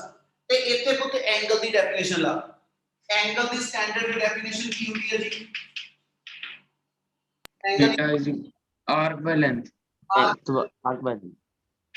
Angle equal to arc by radius. देखो तो एंगल दे सामने आई चीज इत्ते दोबारा एक्सप्लेन कर रहा, एंगल दे सामने जेडी एस एच साइड बनदी इनु आर्क ट्रीट करदे हो, ठीक है ना। एंगल दे सामने आ जेडी मेरे कोल बनदी भी साइड इनु आर्क ट्रीट करदे, ते एंगल हमेशा दो रेडियस वेक्टर च बनया होया, ठीक है। यानी जे मैं इस फिगर दे अकॉर्डिंगली चलना, आ मेरा एंगल हो गया, ਇਹਦੇ ਸਾਹਮਣੇ ਆ ਜਿਹੜਾ ਡਿਸਟੈਂਸ ਹੋਏਗਾ ਇਹ ਮੇਰਾ ਆਰਕ ਲੈਂਥ ਬਣ ਜਾਏਗੀ, ਤੇ ਆ ਦੋਨੋਂ ਮੇਰੇ ਜਿਹੜੇ ਨੇ ਇਹ ਰੇਡੀਅਸ ਟ੍ਰੀਟ ਹੋ ਜੂ। Yes, sir. Yes, sir. ਤੇ ਹੁਣ ਜੇ ਮੈਂ ਥੀਟਾ ਡਿਫਾਈਨ ਕਰਾਂ ਤੇ ਥੀਟਾ ਦੀ value e dash over ne ਆ ਜਾਏਗੀ। ne ਲਿਖ ਦੋ ਜਾਂ ne ਡੈਸ਼ ਲਿਖ ਦੋ, ਬੋਥ ਆਰ ਸੇਮ, ਠੀਕ ਹੈ। ਆ ਮੇਰੇ ਕੋਲ ਜਿਹੜਾ sh ਹੋਏਗਾ, ਹੁਣ ਜੋ ਕੈਲਕੂਲੇਟ ਕਰਨਾ ਉਹ ਨੀਅਰ ਬਾਈ ਸਟਾਰ ਦਾ ਡਿਸਟੈਂਸ ਆ ਅਰਥ ਤੋਂ, यानी ne ਤੁਸੀਂ ਕੈਲਕੂਲੇਟ ਕਰਨਾ, ਇਹਦਾ ਮਤਲਬ ਇਥੋਂ ne ਦੀ value e dash over theta ਆ ਜਾਏਗੀ। ਇਸ ਫਾਰਮੂਲੇ ਦੇ ਅੰਦਰ ਜੇ ਮੈਂ ਵੈਲਿਊ ਪੁੱਟ ਅਪ ਕਰਨਾ, ਆਬਜ਼ਰਵੇਸ਼ਨ ਪੁਆਇੰਟ ਦੇ ਵਿਚਲਾ ਬੇਸਿਸ ਦੀ ਲੈਂਥ ਮੈਨੂੰ ਨੋਨ ਹੋਏਗੀ x ਵਾ, ਤੇ ਐਂਗਲ θ1 θ2 ਟੈਲੀਸਕੋਪ ਨਾਲ ਦੋਨੋਂ ਪਹਿਲਾਂ ਤੋਂ ਮੈਜ਼ਰ ਕੀਤੇ ਹੋਣਗੇ, ਇਹਦਾ ਮਤਲਬ x ਓਵਰ θ1 θ2 ਆ ਮੇਰੇ ਕੋਲ ਐਸਐਚ ਜਿਹੜੀ ਵੈਲਿਊ ਆ ਇਹ ਉਸ ਨੀਅਰ ਬਾਈ ਸਟਾਰ ਦਾ ਅਰਥ ਤੋਂ ਡਿਸਟੈਂਸ ਕੈਲਕੂਲੇਟ ਕਰ ਦੂੰ। ਹਾਂਜੀ sir. Yes, sir. Yes, sir. ਬੱਚੇ ਇਹਦੇ ਨਾਲ ਨੋਟ ਸ਼ਾਇਦ ਉਹਦੇ ਚ ਨਹੀਂ ਹੋਣੇ ਜਿਹੜੇ ਮੈਂ ਤੁਹਾਨੂੰ ਭੇਜੇ ਹੋਏ ਆ, ਇਹ ਮੈਂ ਤੁਹਾਨੂੰ ਆਪਣੇ ਹੱਥੀਂ ਲਿਖ ਕੇ ਫਿਰ ਭੇਜਾਂਗਾ ਨੋਟਸ ਦੇ। ਆਪਾਂ ਥਿਉਰੀ ਵਿਚਲੀ ਸਾਰੀ ਜਿਹੜੀ ਬੋਲੀ ਆ ਉਹ ਐਡ ਕਰਕੇ ਮੈਂ ਤੁਹਾਡੇ ਨੋਟਸ ਕੰਪਲੀਟ ਕਰਕੇ ਭੇਜਾਂਗਾ ਤੁਹਾਨੂੰ। ਜੇ ਇੰਨੇ ਪੋਰਸ਼ਨ ਚ ਮੈਥਡ ਨੂੰ ਸਮਝਣ ਚ ਕੋਈ ਡਾਊਟ ਆ ਤਾਂ ਮੈਨੂੰ ਇੱਕ ਵਾਰੀ ਜ਼ਰੂਰ ਬੋਲੋ ਬੇਟਾ। Excuse me sir. ਹਾਂਜੀ सर वैसे हम इसके न्यूमेरिकल्स आएंगे। ਬਿਲਕੁਲ। ਸਰ ਇੱਕ ਕੁਐਸਚਨ ਹੈ ਸਰ, ਆਪਾਂ ਕਿਹਾ ਸੀਗਾ ਕਿ ਜਿਹੜਾ ਥੀਟਾ ਹੁੰਦਾ ਉਹ ਆਰਕ ਓਵਰ ਰੇਡੀਅਸ ਆ, ਹੁਣ ਜੇ ਆਰਕ ਦੀ ਵੈਲਿਊ x ਆ ਤੇ ਆਪਾਂ ਦਾ ਜਿਹੜੀ ਆਰਕ ਦੀ ਵੈਲਿਊ x ਆ, ਫਿਰ ਆਪਾਂ ਸਟ੍ਰੇਟ ਲਾਈਨ ਦੀ ਲੈਂਥ ਲੈ ਰਹੇ ਹਾਂ, ਫਿਰ ਆਪਾਂ ਇੱਕ ਸਾਲ ਦੀ ਕੋਰਡ ਦੀ ਲੈਂਥ ਲੈ ਰਹੇ ਹਾਂ ਨਾ ਉਹਦੇ ਵਿੱਚ। ਹਾਂ ਬਿਲਕੁਲ, ਉਹਦੇ ਆਪਾਂ ਜਦੋਂ ਐਸਐਚ ਡਿਸਟੈਂਸ ਲੈ ਕੇ ਚੱਲਦੇ ਨਾ ਅਸੀਂ ਉਹਦੇ ਤੇ ਅਸੰਪਸ਼ਨ ਬੇਸ ਚੱਲਦੇ ਹਾਂ, ਹਮੇਸ਼ਾ ਅਪਰੋਕਸੀਮੇਸ਼ਨ ਬੇਸ ਚੱਲਦੇ ਹਾਂ। Okay sir. given small length ਆ ਉਹਨੂੰ ਆਰਕ ਕੰਸੀਡਰ ਕਰ ਦੋ ਜਾਂ ਸਟ੍ਰੇਟ ਲਾਈਨ, ਠੀਕ ਹੈ, ਉਹ ਦੋਨੋਂ ਚੀਜ਼ਾਂ ਕੰਸੀਡਰ ਹੋ ਜਾਂਦੀਆਂ। ਜਿੱਦਾਂ ਆ ਫਿਗਰ ਦੇ ਵਿੱਚ ਚੱਲਾਂ ਤੇ ਜੇ ਇਹਦੇ ਵਿੱਚ ਮੈਂ ਆ ਇੰਨਾ ਪੋਰਸ਼ਨ ਲੈ ਕੇ ਚੱਲਾਂ ਨਾ, ਇਹਨੂੰ ਲੋਡ ਪੈਂਦਾ ਸੀ ਸਟ੍ਰੇਟ ਲਾਈਨ ਤੇ ਇਹਨੂੰ ਲੋਡ ਪੈਂਦਾ ਸੀ ਆਰਕ, ਦੋਨੋਂ ਚੀਜ਼ਾਂ ਕੰਸੀਡਰ ਕਰਦੇ, ਠੀਕ ਹੈ। ਉਹ ਅਪਰੋਕਸੀਮੇਸ਼ਨ ਲਗਾ ਕੇ ਅਸੀਂ ਵੈਲਿਊ ਡਿਫਾਈਨ ਕਰਦੇ। करा कंटिन्यू। हाँ जी सर। Yes, sir. Excuse ये me, सिर्फ sir. उन स्ट्रक्चर्स के लिए यूज होगा जिनका बेस 90 डिग्री का है, सारों के लिए यूज हो सकता है? केड़ी चीज बेटा? सर ये जो फॉर्मूला है, हाँ सर ये हम सिर्फ 90 डिग्री वाले बेसिस के लिए यूज करेंगे या फिर किसी भी बेस के लिए यूज कर सकते हैं? 90 डिग्री बेस केड़ा आप बेसिस नो यस सर। आपा जैसे उते आपा साइन कॉस दी प्रॉपर्टी नहीं कोई लाई, आपा तो जनरल एंगल लेके चले हैं बेटा, ओके सर। ठीक है। हुन एदी ही एक नाल एदा स्पेशल केस बनान लगी है, वो भी नाल ही एदे समझियो जे कंप्लीट नहीं कीता पर टॉपिक नो। जे मैं आ दे दो ऑब्जर्वेशन पॉइंट्स जेडे ने है ना, ਇਹਦੇ ਬੇਸਿਸ ਦੀ ਲੈਂਥ ਕੈਲਕੂਲੇਟ ਕਰਨੀ ਹੋਵੇ, ਮੰਨਣੀ ਹੋਵੇ ਮੇਰੇ ਕੋਲ ਕਿੰਨੀ ਹੈ, ਤੇ ਇਹਦੇ ਚ ਇੱਕ ਸਪੈਸ਼ਲ ਕੇਸ ਅਸੀਂ ਇਦਾਂ ਬਣਾ ਦਿੰਦੇ ਆ ਫਿਗਰ ਸਮਝ ਲਿਓ ਧਿਆਨ ਨਾਲ, ਕਿ ਜੇ ਅਸੀਂ ਮੰਨੀਏ ਬੇਟਾ ਕਿ ਵੀ ਜਿਹੜੀ ਅਰਥ ਹੈਗੀ ਆ ਉਹ ਆਪਣੇ ਜਦੋਂ ਪਾਥ ਤੇ ਮੂਵ ਕਰਦੀ ਪਈ ਅਰਾਊਂਡ ਦਾ ਸਨ, ਹਨਾ, ਤੇ ਅਸੀਂ ਆ ਦੋ ਆਬਜ਼ਰਵੇਸ਼ਨ ਪੁਆਇੰਟ ਲੈਣ ਲੱਗੇ with the sun is to be taken at the center. ਅਸੀਂ ਕਹਿੰਦੇ earth will revolve its one revolution around the sun in one complete year, ਹਨਾ, ਅਰਥ ਦੀ ਰੈਵੋਲੂਸ਼ਨ ਜਿਹੜੀ ਸਨ ਦੇ ਅਰਾਊਂਡ 1 ਕੰਪਲੀਟ ਈਅਰ ਚ ਪੂਰੀ ਹੁੰਦੀ ਹੈ। ਤੇ ਬੇਟਾ ਜੇ ਅਰਥ ਇਸ ਇਨਸਟੈਂਟ ਤੇ ਆ ਮੇਰੇ ਕੋਲ ਐਂਡ ਤੇ ਹੋਏਗੀ ਤੇ after 6 month we are considering earth ਆਪਣੇ ਡਾਇਮੈਟ੍ਰਿਕਲੀ ਆਪੋਜ਼ਿਟ ਐਂਡ ਤੇ ਆਏਗੀ। Yes, sir. ਹੁਣ ਜੇ ਇਹ ਦੋ ਮੇਰੇ ਆਬਜ਼ਰਵੇਸ਼ਨ ਪੁਆਇੰਟ ਆ ਤੇ ਆ ਸੇਮ ਫਿਗਰ ਉਹੀ ਆਪਾਂ ਰਿਪੀਟ ਕਰਦੇ ਪਏ, ਠੀਕ ਹੈ ਜੀ। ਐਸ ਸੱਚ ਜੇ ਆ ਮੇਰਾ ਨੀਅਰ ਫਿਕਸ ਸਟਾਰ ਸੀਗਾ, ਆ ਮੇਰਾ ਨੀਅਰ ਬਾਈ ਸਟਾਰ, ਸੇਮ ਉਹੀ ਫਿਗਰ ਇੱਥੇ ਐਂਗਲ θ1, ਠੀਕ ਹੈ ਜੀ। ਇੱਥੇ ਮੇਰੇ ਕੋਲ ਐਸ ਸੱਚ ਆਪਾਂ ਫਿਕਸ ਸਟਾਰ ਤੋਂ ਜਿਹੜੀ ਸੈਕਿੰਡ ਲਾਈਨ ਤੇ ਲੈ ਰਹੇ ਇਹਦਾ ਐਂਗਲ ਇਸ ਤਰ੍ਹਾਂ ਤੇ ਮੇਰੇ ਕੋਲ θ2, ਠੀਕ ਹੈ। ਇਥੋਂ ਇੱਕ ਪਰਪੈਂਡੀਕੂਲਰ ਡਰਾ ਕਰਦਾ ਪਿਆ ਜਿਹੜਾ ਦੀ ਸੈਂਟਰਲ ਲਾਈਨ ਸਨ ਵਾਲੇ ਨੂੰ ਕ੍ਰਾਸ ਕਰਦੀ, ਠੀਕ ਹੈ। ਤੇ ਇਹਨਾਂ ਦਾ ਐਂਗਲ ਇਸ ਥਾਂ ਤੇ θ1 ਤੇ ਇਸ ਥਾਂ ਤੇ θ2। ਤੇ ਪੁੱਤ ਹੁਣ ਇਸ ਮੂਵਮੈਂਟ ਤੇ ਜਿਹੜੀ ਬੇਸਿਸ ਦੀ ਲੈਂਥ ਹੋਏਗੀ, ਸਿਰਫ ਇਹਦੇ ਵਾਸਤੇ ਕੰਡੀਸ਼ਨ ਬਣਾਉਣ ਲੱਗਿਆ, ਜਿਹੜੀ ਬੇਸਿਸ ਦੀ ਲੈਂਥ ਹੋਏਗੀ, ਠੀਕ ਹੈ, ਇਹਨੂੰ ਜੇ ਮੈਂ ਲੈ ਕੇ ਚੱਲਾਂ, we know distance between earth and sun is 1 astronomical unit. ਹਾਂਜੀ Yes, sir. Yes, sir. ਪੁੱਤ ਇੱਕ ਚੀਜ਼ ਸਮਝਿਓ, ਫਿਰ ਰਿਪੀਟ ਕਰ ਰਿਹਾ, ਇੱਥੇ ਆਪਾਂ ਜਿਹੜੇ ਦੋ ਆਬਜ਼ਰਵੇਸ਼ਨ ਪੁਆਇੰਟ ਸੀਗੇ ਉਹ ਕੋਈ ਵੀ ਡਿਫਾਈਨ ਕੀਤੇ ਆ, ਠੀਕ ਹੈ, ਜਿਹਦਾ x ਵੇਰੀਏਬਲ ਮੇਰੇ ਕੋਲ ਗਿਵਨ ਹੋਏਗਾ। ਆਪਾਂ ਜੇ ਸਟੈਂਡਰਡ ਵੇਰੀਏਬਲ ਚ ਇਹਨੂੰ ਕਨਵਰਟ ਕਰਨਾ ਤੇ ਆਪਾਂ ਕੰਡੀਸ਼ਨ ਤੇ ਲਗਾ ਰਹੇ ਕਿ ਜੇ ਆ ਮੇਰੇ ਕੋਲ ਆਬਜ਼ਰਵੇਸ਼ਨ ਪੁਆਇੰਟ ਤੇ ਸਨ ਦੇ ਵਿਚਲਾ ਡਿਸਟੈਂਸ ਲਵਾਂ ਤੇ ਇੰਨੀ ਲੈਂਥ ਬੱਚੇ 1 ਐਸਟ੍ਰੋਨੋਮਿਕਲ ਯੂਨਿਟ ਹੋਏਗੀ। 1 ਐਸਟ੍ਰੋਨੋਮਿਕਲ ਯੂਨਿਟ ਅਸੀਂ ਡਿਫਾਈਨ ਕੀਤਾ ਸੀ ਕਿਨੂੰ, ਡਿਸਟੈਂਸ ਬਿਟਵੀਨ ਅਰਥ ਐਂਡ ਸਨ, ਠੀਕ ਹੈ, ਉਹ ਮੇਰੀ 1 ਐਸਟ੍ਰੋਨੋਮਿਕਲ ਯੂਨਿਟ ਆ। ਇਹਦੇ ਇਧਰੋਂ ਦੀ ਇਹਦੀ ਆ ਲੈਂਥ ਜਿਹੜੀ ਆ 1 ਐਸਟ੍ਰੋਨੋਮਿਕਲ ਯੂਨਿਟ, ਇਹਦਾ ਮਤਲਬ ਆ ਬੇਸਿਸ ਦੀ ਟੋਟਲ ਲੈਂਥ 2 ਐਸਟ੍ਰੋਨੋਮਿਕਲ ਯੂਨਿਟ ਆਜੂ। Yes, sir. Yes, sir. ਠੀਕ ਹੈ। ਫਿਰ ਆਹੀ ਫਾਰਮੂਲੇ ਦੇ ਅੰਦਰ ਫਾਰਮੂਲਾ ਇਹੀ ਆ, ਕੁਛ ਨਹੀਂ ਚੇਂਜ।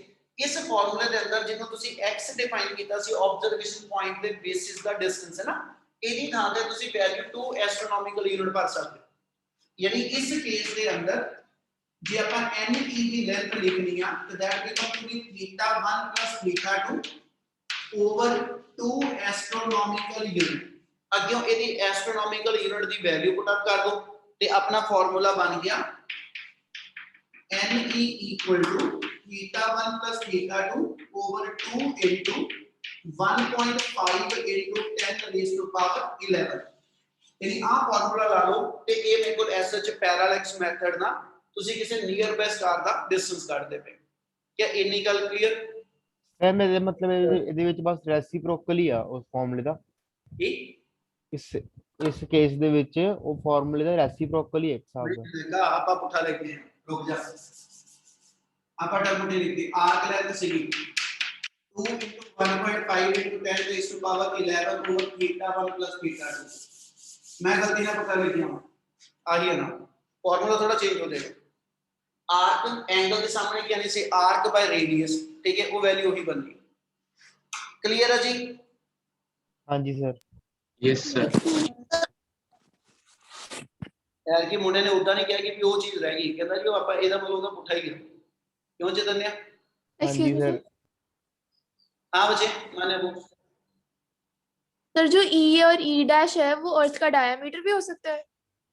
नहीं पुत्र, ये अर्थ दा ऑर्बिटल डायमीटर है, अर्थ दा डायमीटर सर इसमें नहीं, इसके साइड वाले में। हाँ वाला हाँ जी सर। अर्थ आपा पॉइंट साइज दिखा रहे हैं, इथे अर्थ दा साइज थोड़ा मैटर करेगा। अर्थ तो तेरी अपने आप च जेडे ऐसे दिखाने पे आ ऑब्जर्वेशन पॉइंट जेडे दिते आ तुसी इनु घुमा के तो इनु लेके चलो, फिर आपा जरूर ले लांगे कि अर्थ दे दो ऑब्जर्वेशन पॉइंट उते डायमीटर ते लाई करते हैं, ठीक है। Okay sir. के अंदर इस फिगर दे अंदर आपा अर्थ जेडी हैगी आ इथे ਅਸੀਂ अर्थ दे दो ऑब्जर्वेशन पॉइंट लेते आ ते घुमा लवा इनु ते डायमीटर दे बराबर ले सकदा। इथे ਅਸੀਂ अर्थ ਨੂੰ पॉइंट ऑब्जेक्ट दिखाया, इथे अर्थ दा साइज नहीं आ रहा, इथे अर्थ दा ऑर्बिटल डायमीटर आएगा। क्लियर है? Yes sir. Yes, sir. ठीक है, ये फर्क है। इथे ਅਸੀਂ अर्थ दा जेड़ा एसएच साइज नहीं किते भी कंसीडर कर रहे, ਇੱਥੇ ਅਸੀਂ ਅਰਥ ਨੂੰ ਕੰਸੀਡਰ ਕਰਕੇ ਉਹਦੇ ਦੋ ਆਬਜ਼ਰਵੇਸ਼ਨ ਪੁਆਇੰਟ ਬਣਾਏ ਸੀ। ਇੱਥੇ ਤੁਹਾਡਾ ਡਾਇਆਮੀਟਰ ਆਫ ਅਰਥ ਇਨਵੋਲਵਡ ਹੋ ਸਕਦਾ, ਉਹਦੇ ਵਿੱਚ ਅਰਥ ਦਾ ਡਾਇਆਮੀਟਰ ਨਹੀਂ ਆਣਾ, ਅਰਥ ਦੇ ਆਰਬਿਟ ਦਾ ਡਾਇਆਮੀਟਰ ਹੈਗਾ। ਕਲੀਅਰ ਹੈ ਜੀ? Yes, sir. Yes, sir. Yes, sir. Clear ਆ ਸਾਰਿਆਂ ਨੂੰ? Yes, sir. Yes, sir. Yes. Yes, sir. ਕੋਈ ਡਾਊਟ ਹੈਗਾ ਤਾਂ ਜਲਦੀ ਜਲਦੀ ਬੋਲੋਗੇ। नहीं सर क्लियर। No. ਹਾਂਜੀ ਕਲੀਅਰ। ਚਲੋ ਨੈਕਸਟ ਹੈਗਾ ਤੁਹਾਡੇ ਕੋਲ ਅਗਲਾ ਜਿਹੜਾ ਟੌਪਿਕ ਇਸ ਤੋਂ ਬਾਅਦ ਬਣੇਗਾ। Excuse me sir. ਬੋਲੋ ਜੀ ਬੋਲੋ। ਸਰ ਤੁਸੀਂ ਉਹ ਡਾਇਮੈਂਸ਼ਨਲ ਐਨਾਲਾਈਸਿਸ 10 ਬੇਸਿਕ ਉਹ ਭੇਜੀ ਸੀ ਨਾ ਕਿ ਐਨ 3 ਦੀ ਯਾਦ ਕਰ ਲਿਓ ਡਾਇਮੈਂਸ਼ਨਲ ਐਨਾਲਾਈਸਿਸ। ਠੀਕ ਹੈ ਜੀ। ਡਾਇਮੈਂਸ਼ਨਲ ਤੁਸੀਂ ਗਰੁੱਪ 'ਚ ਦੱਸਿਆ ਸੀ ਨਾ ਕਿ 10 ਡਾਇਮੈਂਸ਼ਨਲ 10 ਉਹਦੇ ਯੂਨਿਟਸ ਯਾਦ ਕਰ ਲਿਓ ਉਹਦੇ ਡਾਇਮੈਂਸ਼ਨਲ ਐਨਾਲਾਈਸਿਸ ਵਾਲੇ। ਹਾਂਜੀ ਜਿਹੜਾ ਟੇਬਲ ਮੈਂ ਬਣਾ ਕੇ ਦਿੱਤਾ ਸੀ ਉਹ ਕਿਹਾ ਸੀ ਯਾਦ ਕਰ ਲਿਓ। ਹਾਂਜੀ ਸਰ ਮੇਰਾ ਸਰ ਉਹ WhatsApp ਰੀਸੈਟ ਹੋ ਗਿਆ ਸੀ, ਮੇਰੇ ਕੋਲ ਉਹ ਵਾਲੀ ਫਾਈਲ ਨਹੀਂ ਹੈਗੀ, ਤਾਂ ਤੁਸੀਂ ਇੱਕ ਵਾਰੀ ਫੇਰ ਭੇਜ ਦੂੰਗੇ? ਗਰੁੱਪ 'ਚ ਪਾ ਦਿਓ ਦੁਬਾਰਾ, ਜਿਹੜੇ ਉਹ ਮੈਂ ਫਾਰਮੂਲੇ ਲਿਖ ਕੇ ਦਿੱਤੇ ਮੇਰੇ ਕੋਲ ਨਹੀਂ ਹੋਣੇ ਹੁਣ ਇਸ ਵੇਲੇ, ਮੈਂ ਤਾਂ ਠੀਕ ਆ ਸਰ। ਹਾਂਜੀ ਕਰੀਏ ਕੰਟੀਨਿਊ। Yes Yes, sir. ਇੱਕ ਨੈਕਸਟ ਮੈਥਡ ਲੈ ਰਿਹਾ ਜਿਹੜਾ ਬੇਟਾ, ਠੀਕ ਹੈ, ਉਹਦੇ ਵਿੱਚ ਆਏਗਾ ਸਾਡੇ ਕੋਲ measurement of diameter of moon, ठीक है, ਜਿਹਨੂੰ ਸਾਈਜ਼ ਆਫ ਮੂਨ ਕਹਿ ਸਕਦੇ ਹੋ। ਯਾਨੀ ਜੇ ਹੁਣ ਅਸੀਂ ਮੂਨ ਦਾ ਹੁਣ ਇਹ ਇਹ ਪੈਰਾਲੈਕਸ ਮੈਥਡ ਨਹੀਂ ਹੈਗਾ, ਹੁਣ ਇਹ ਦਿਮਾਗ 'ਚ ਰੱਖਿਓ ਪੈਰਾਲੈਕਸ ਮੈਥਡ ਕੰਪਲੀਟ ਆਪਣਾ, ਠੀਕ ਹੈ। ਨੈਕਸਟ ਹੁਣ ਇੱਕ ਨੇ ਆਪਾਂ ਨੂੰ ਮੈਥਡ ਦਿੱਤਾ ਕਿ ਜੇ ਆਪਾਂ ਐਸ ਸੱਚ ਕਹਿੰਦਾ ਜੀ ਮੂਨ ਦਾ ਸਾਈਜ਼ ਮੇਜਰ ਕਰਨਾ ਹੋਵੇ ਅਰਥ ਤੋਂ ਬੈਠ ਕੇ, ਹਨਾ, ਤੇ ਉਹ ਕਿਹੜੇ ਵੇ ਨਾਲ ਮੇਜਰ ਕਰੀ। ਉਹ ਅਸੀਂ ਕਹਿੰਦੇ ਕਿ ਵੀ ਆ ਮੰਨ ਲਓ ਮੇਰੇ ਕੋਲ ਐਸ ਸੱਚ ਅਰਥ ਦਾ ਜਿਹੜਾ ਵਾ ਉਹਦੀ ਕਰਵੇਚਰ ਸ਼ੋ ਕਰਦੇ ਪਏ ਤੇ ਅਰਥ ਦੀ ਕਰਵੇਚਰ ਦੇ ਅਕ੍ਰੋਸ, ਠੀਕ ਹੈ, ਇੱਥੇ ਮੇਰਾ ਕੋਈ ਆਬਜ਼ਰਵੇਸ਼ਨ ਪੁਆਇੰਟ ਆ, ਠੀਕ ਹੈ, ਜਿਹੜਾ ਆਬਜ਼ਰਵੇਸ਼ਨ ਪੁਆਇੰਟ ਆ ਇੱਥੋਂ ਤੁਸੀਂ ਕਹਿ ਰਹੇ ਜੀ ਆ ਮੇਰੇ ਕੋਲ ਐਸ ਸੱਚ ਜਿਹੜਾ ਅਸੀਂ ਮੂਨ ਆ ਤੇ ਮੂਨ ਅਸੀਂ ਪੁੱਤ ਜਿੰਨੇ ਆਪਣੇ ਸਪੇਸ਼ੀਅਲ ਆਬਜੈਕਟਸ ਨੇ ਉਹ ਸਾਰੇ ਅਸੀਂ ਸਫੈਰਿਕਲ ਸ਼ੋ ਆਫ ਕਰਦੇ ਆ, ਠੀਕ ਹੈ। ਤੇ ਇਸ ਸਫੈਰਿਕਲ ਆਬਜੈਕਟ ਦਾ ਜਿਵੇਂ ਇਸ ਸਫੈਰਿਕਲ ਆਬਜੈਕਟ ਦਾ ਸਾਈਜ਼ ਮੇਜਰ ਕਰਨਾ, ਉਹ ਕਹਿੰਦਾ ਵੀ ਇਹਦਾ ਡਾਇਆਮੀਟਰ ਮੇਜਰ ਕਰ ਲਓ ਕਿੰਨਾ, ਹਨਾ, ਕਿਉਂਕਿ ਜਿੰਨੇ ਆਪਣੇ ਕੋਲ ਇਹਦੇ ਸਰਫੇਸ ਏਰੀਆ ਵਾਸਤੇ ਜਿਹੜਾ ਵੋਲੀਅਮ ਵਾਸਤੇ ਫਾਰਮੂਲਾ ਉਹ ਚ ਮੈਨੂੰ ਰੇਡੀਅਸ ਚਾਹੀਦਾ ਬੇਟਾ। ਬੱਚੇ ਗੱਲ ਸਮਝ ਲੱਗਦੀ ਵੀ ਜੋ ਦੱਸਦਾ ਪਿਆ? ਹਾਂਜੀ Yes, sir. ਤੇ ਜੇ ਮੈਂ ਇਸ ਇਨਸਟੈਂਟ ਤੇ ਆ ਮੂਨ ਦਾ ਡਾਇਆਮੀਟਰ ਮੇਜਰ ਕਰਨਾ ਯਾਨੀ ਇਹਦਾ ਸਾਈਜ਼ ਮੇਜਰ ਕਰਨਾ ਵਾ, ਉਹ ਕਹਿੰਦਾ ਇਹਦਾ ਡਾਇਆਮੀਟਰ ਮੇਜਰ ਕਰ। ਸਿੰਪਲ ਦੋ ਲਾਈਨਾਂ ਦਾ ਮੈਥਡ ਆ, ਕੁਝ ਨਹੀਂ ਹੈਗਾ। ਉਹ ਅਸੀਂ ਕਹਿੰਦੇ ਆ ਜਿਹੜੇ ਮੇਰੇ ਕੋਲ ਐਸ ਸੱਚ ਮੂਨ ਦੇ ਡਾਇਆਮੀਟਰ ਦੇ ਜਿਹੜੇ ਦੋ ਐਸ ਸੱਚ ਐਕਸਟੈਂਡਡ ਪੁਆਇੰਟ ਆ, ਤੁਸੀਂ ਕੀ ਕਰੋਗੇ ਇਸ ਥਾਂ ਤੋਂ ਆਬਜ਼ਰਵੇਸ਼ਨ ਪੁਆਇੰਟ ਤੋਂ ਇੱਕ ਵਾਰੀ ਟੈਲੀਸਕੋਪ ਨੂੰ ਫੋਕਸ ਕਰੋਗੇ ਇੱਕ ਐਜ ਤੇ, ਠੀਕ ਹੈ ਜੀ, ਮੁੜ ਕੇ ਇਸ ਪੁਆਇੰਟ ਤੋਂ ਟੈਲੀਸਕੋਪ ਨੂੰ ਰੋਟੇਟ ਕਰੋਗੇ, ਠੀਕ ਹੈ, ਟੂ ਰਿਸੀਵ ਦਾ ਕਹਿੰਦਾ ਜੀ to reach on the other edge, ਠੀਕ ਹੈ। ਇਸ ਕੇਸ ਦੇ ਵਿੱਚ ਜਿੰਨਾ ਐਂਗਲ ਇਹਨੇ ਅਰਥ ਤੇ ਸਬਟੈਂਡ ਕੀਤਾ ਆ ਐਂਗਲ ਮੈਨੂੰ ਨੋਨ ਹੋਏਗਾ। Yes sir. Yes, sir. Yes, sir. ਦੇਖੋ ਦੋ ਲਾਈਨਾਂ ਦਾ ਮੈਥਡ ਆ, ਕੁਝ ਨਹੀਂ ਹੈਗਾ। ਆਪਾਂ ਇਹ ਦੱਸ ਰਹੇ ਕਿ ਵੀ ਜੇ ਮੈਂ ਆ ਸਪੇਸ਼ੀਅਲ ਆਬਜੈਕਟ ਦਾ ਸਾਈਜ਼ ਮੇਜਰ ਕਰਨਾ, ਉਹਦੇ ਲਈ ਅਸੀਂ ਕੀ ਕਰਦੇ ਪਏ ਅਰਥ ਤੇ ਆਪਣਾ ਕੋਈ ਇੱਕ ਆਬਜ਼ਰਵੇਸ਼ਨ ਪੁਆਇੰਟ ਯਾਨੀ ਇੱਥੇ ਮੈਂ ਟੈਲੀਸਕੋਪ ਫੋਕਸ ਕੀਤਾ, ਟੈਲੀਸਕੋਪ ਫਿਕਸ ਕੀਤਾ, ਇਥੋਂ ਇੱਕ ਵਾਰੀ ਮੈਂ ਟੈਲੀਸਕੋਪ ਨੂੰ ਉਹਦੇ ਏ ਐਂਡ ਤੇ, ਠੀਕ ਹੈ, ਤੇ ਇੱਕ ਵਾਰੀ ਟੈਲੀਸਕੋਪ ਨੂੰ ਰੋਟੇਟ ਕਰਕੇ ਉਹਦੇ ਬੀ ਐਂਡ ਤੱਕ ਲੈ ਕੇ ਗਏ। ਇਹਦੇ ਵਿੱਚ ਜਿੰਨੇ ਐਂਗਲ ਤੇ ਟੈਲੀਸਕੋਪ ਮੇਰਾ ਰੋਟੇਟ ਕੀਤਾ, ਠੀਕ ਹੈ ਜੀ, ਇਹ ਮੈਨੂੰ ਕੈਲਕੂਲੇਟ ਹੋ ਜਾਏਗਾ। ਇਹਦੀ ਥੀਟਾ ਮੇਰਾ ਨੋਨ ਹੋਏਗਾ ਤੇ ਸਾਈਜ਼ ਮੈਂ ਕੈਲਕੂਲੇਟ ਕਰਨਾ ਤੇ ਕਹਿੰਦਾ ਜੀ ਉਹਦੇ ਲਈ ਆ ਮੈਨੂੰ ਜਿਹੜਾ distance between earth and moon ਆ ਇਹ ਮੈਨੂੰ ਨੋਨ ਚਾਹੀਦਾ। ਅੱਗੇ ਜਿਹੜਾ ਪਿਛਲਾ ਮੈਥਡ ਸੀ ਉਹ 'ਚ ਇੱਕ ਲਾਈਨ ਰਹਿ ਗਈ, ਉਹਦੀ ਗੱਲ ਵੀ ਜੋੜਾਂਗਾ। ਜਿਹੜਾ ਇਸ ਮੂਮੈਂਟ ਤੇ ਤੁਸੀਂ ਕੈਲਕੂਲੇਟ ਕਰਨ ਲੱਗੇ, ਪਿਛਲੇ ਵਾਰੀ ਆਪਾਂ ਕਿਹਾ ਸੀ ਨੀਅਰ ਬਾਈ ਸਟਾਰ ਦਾ ਡਿਸਟੈਂਸ ਮੇਜਰ ਕਰਨਾ, ਨੀਅਰ ਬਾਈ ਸਟਾਰ ਦਾ ਡਿਸਟੈਂਸ ਮੇਜਰ ਕਰਨਾ। ਹੁਣ ਕੁਝ ਅਸੀਂ ਕਹਿ ਰਹੇ ਇਸ ਮੂਨ ਦਾ ਜਾਂ ਇਸ ਆਬਜੈਕਟ ਦਾ ਡਿਸਟੈਂਸ ਮੈਨੂੰ ਨੋਨ ਆ, ਡਿਸਟੈਂਸ ਮੈਨੂੰ ਨੋਨ ਆ, ਐਂਗਲ ਕਿੰਨਾ ਸਬਟੈਂਡ ਕੀਤਾ ਇਹ ਨੋਨ ਆ, ਤੇ ਆ ਮੈਂ ਐਸ ਸੱਚ ਜਿਹੜਾ ਡਾਇਆਮੀਟਰ ਇਹ ਕਰਨਾ। ਕਿਆ ਇੰਨੀ ਗੱਲ ਕਲੀਅਰ ਆ? Yes, Yes, sir. ਉਹ ਤਾਂ ਪਿਛਲੇ ਮੈਥਡ ਚ ਵੀ ਤੇ ਇਹਦੇ ਵਿੱਚ ਵੀ ਮੈਥਡ ਇੱਕੋ ਹੀ ਆ, ਐਂਗਲ ਦੀ ਡੈਫੀਨੇਸ਼ਨ ਆਰਕ ਬਾਈ ਰੇਡੀਅਸ, ਠੀਕ ਹੈ। ਸੇਮ ਹੁਣ ਵੀ ਆਪਾਂ ਯੂਜ਼ ਕਰਾਂਗੇ, but we know that angle equal to arc इस वेले ਜਿਹੜੀ ਆਰਕ ਹੋਏਗੀ ਉਹ ਆ ਮੇਰੇ ਕੋਲ ਉਹਦਾ ਡਾਇਆਮੀਟਰ ਟ੍ਰੀਟ ਹੋਏਗੀ ਓਵਰ ਰੇਡੀਅਸ ਰੇਡੀਅਸ OA ਲਵਾਂ ਜਾਂ OB ਅਸੀਂ ਕਹਿੰਦੇ ਜੀ ਅਪਰੋਕਸੀਮੇਟਲੀ ਦੋਨੋਂ ਸਾਈਡ ਦੀ ਲੈਂਥ ਇਕੁਅਲ यानी AB ओवर OA क्या इतनी गल क्लियर है यस सर Yes, sir. जो ਤੁਸੀਂ ਕੈਲਕੂਲੇਟ ਕਰਨਾ ਉਹ AB ਆ ਤੇ AB ਦੀ ਵੈਲਿਊ ਥੀਟਾ OA ਆ ਹੈ ਨਾ ਹੁਣ ਐਂਗਲ ਟੈਲੀਸਕੋਪ ਦੀ ਹੈਲਪ ਨਾਲ ਆਪਾਂ ਮੇਜ਼ਰ ਕਰ ਲਿਆ ਡਿਸਟੈਂਸ ਆਫ ਮੂਨ ਫਰਮ ਅਰਥ ਮੈਨੂੰ ਪਤਾ ਵਾ ਇਹਨਾਂ ਆ ਡਿਸਟੈਂਸ ਦੀ ਵੈਲਿਊ ਤੇ ਐਂਗਲ ਦੀ ਵੈਲਿਊ ਪੁੱਟ ਅਪ ਕਰਨਾ ਤੇ ਆ ਡਾਇਆਮੀਟਰ ਦੀ ਵੈਲਿਊ ਅਸੀਂ ਕੈਲਕੂਲੇਟ ਕਰ ਲਾਂਗੇ Yes, sir. ਸਿਰਫ ਦੋ ਲਾਈਨਾਂ ਦਾ ਟੌਪਿਕ ਆ ਛੋਟਾ ਜਿਹਾ ਟੌਪਿਕ ਸੀਗਾ ਕਿ ਕਿਸੇ ਸਪੇਸ਼ੀਅਲ ਆਬਜੈਕਟ ਜਿਹੜਾ ਕਿ ਸਫੈਰਿਕਲ ਸ਼ੇਪ ਚ ਹੈਗਾ ਅਸੀਂ ਉਹਦਾ ਸਾਈਜ਼ ਮੇਜ਼ਰ ਕਰਨਾ ਤੇ ਉਹਦਾ ਸਾਈਜ਼ ਮੇਜ਼ਰ ਹੋਣਾ ਉਹਦੇ ਡਾਇਆਮੀਟਰ ਤੇ ਡਾਇਆਮੀਟਰ ਨੂੰ ਮੇਜ਼ਰ ਕਰ ਲਈ ਸੀ ਅਰਥ ਦੇ ਆਬਜ਼ਰਵੇਸ਼ਨ ਪੁਆਇੰਟ ਤੋਂ ਠੀਕ ਹੈ ਜੀ ਤੇ ਦੋਨੋਂ ਐਜ ਦਾ ਜਿਹੜਾ ਵਾ ਐਂਗਲ ਕਿੰਨਾ ਬਣਿਆ ਉਹ ਐਂਗਲ ਮੇਜ਼ਰ ਕਰ ਲਿਆ ਡਿਸਟੈਂਸ ਮੈਨੂੰ ਨੋਨ ਹੋਏਗਾ ਇਸ ਆਬਜੈਕਟ ਦਾ ਅਰਥ ਤੋਂ ਠੀਕ ਹੈ ਜੀ ਐਂਗਲ ਕੈਲਕੂਲੇਟ ਹੋ ਜਾਏਗਾ दोनों की हेल्प ना तुसी उस अननोन ऑब्जेक्ट का साइज कैलकुलेट कर सकते हो जी क्या इतना क्लियर है यस सर Yes, sir. हां जी ਤੇ ਜਿਹੜਾ ਇਹਦਾ ਐਂਗਲ ਉਹ ਕਿਹੜੇ ਡਿਵਾਈਸ ਨਾਲ ਮੈਜ਼ਰ ਕਰਦਾ ओके आपा जेडे टेलीस्कोप यूज करांगे ਇਹਦੇ ਨਾਲ ਮੇਰੇ ਕੋਲ ਐਸਟ੍ਰੋਨੋਮਿਕ याद भी मैंने कॉल करी बेटा फिर मैं करदा गल बच्चे एंगल ਆਪਾਂ ਜਿਹੜੇ ਐਸਐਚ ਐਸਟ੍ਰੋਨੋਮਿਕਲ ਟੈਲੀਸਕੋਪ ਯੂਜ਼ ਕਰਾਂਗੇ ਠੀਕ ਹੈ ਨਾ ਉਹ ਐਸਐਚ ਮੇਰੇ ਕੋਲ ਐਂਗਲ ਡਾਇਰੈਕਟ ਮੇਰਾ ਕੈਲਕੂਲੇਟ कराएगा ठीक है ਹਾਂਜੀ ਸਰ सर इस केस में हमने आर्क AB ली है आर्क AB है बच्चे यही मेरा डायमीटर बनेगा ना ये नहीं एंगल सब्टेंड किया इसलिए AB मेरे को ਜਿਹੜੀ ਹੋਏਗੀ ਇਹ ਮੇਰੀ ਆਰਕ ਟ੍ਰੀਟ ਹੋ ਜਾਏਗੀ ਤੇ ਆ ਮੇਰੇ ਦੋ ਜਿਹੜੇ ਨੇ ਠੀਕ ਹੈ ਜੀ ਇਹ ਮੇਰੇ ਰੇਡੀਅਸ ਫੈਕਟਰ ਟ੍ਰੀਟ ਹੋਗੇ ओके सर करा कंटिन्यू हाँ जी सर ਚਲੋ ਸਿਰਫ ਇੱਕ ਲਾਈਨ ਰਹਿ ਗਈ ਜਿਹੜਾ ਪਿਛਲਾ ਆਪਾਂ ਮੈਥਡ ਕਰਦੇ ਪਏ ਜਿੱਚ ਆਪਾਂ ਹੁਣੀ ਗੱਲ ਕੀਤੀ ਆ ਕਿ ਵੀ ਤੁਸੀਂ ਪੈਰਾਲੈਕਸ ਮੈਥਡ ਬੇਟਾ ਦੇਖੋ ਤੇ ਉਹਦੇ ਵਿੱਚ ਲਾਸਟ ਇੱਕ ਵਰਡ ਇਹ ਸੀਗਾ ਕਿ ਵੀ ਆਪਾਂ 100 ਲਾਈਟ ਈਅਰ ਤੋਂ ਬਿਯੋਂਡ ਅਸੀਂ ਡਿਸਟੈਂਸ ਕਿਉਂ ਨਹੀਂ ਮੇਜ਼ਰ ਕਰ ਸਕਦੇ ਪੈਰਾਲੈਕਸ ਮੈਥਡ ਨਾਲ ਤੇ ਸਿੰਪਲ ਉਹਦਾ ਇੱਕੋ ਰੀਜ਼ਨ ਆ ਤੁਸੀਂ ਜਿਹੜਾ ਉਹਦਾ ਫਾਰਮੂਲਾ ਉਹਨੇ ਡਰਾਈਵ ਕੀਤਾ ਡਿਸਟੈਂਸ ਇਕੁਅਲ ਟੂ ਆਪਣੇ ਕੋਲ ਆਇਆ ਸੀ r मैं कोई फिगर नहीं करी दोबारा तो दसन लिखिया आपा कैसे जी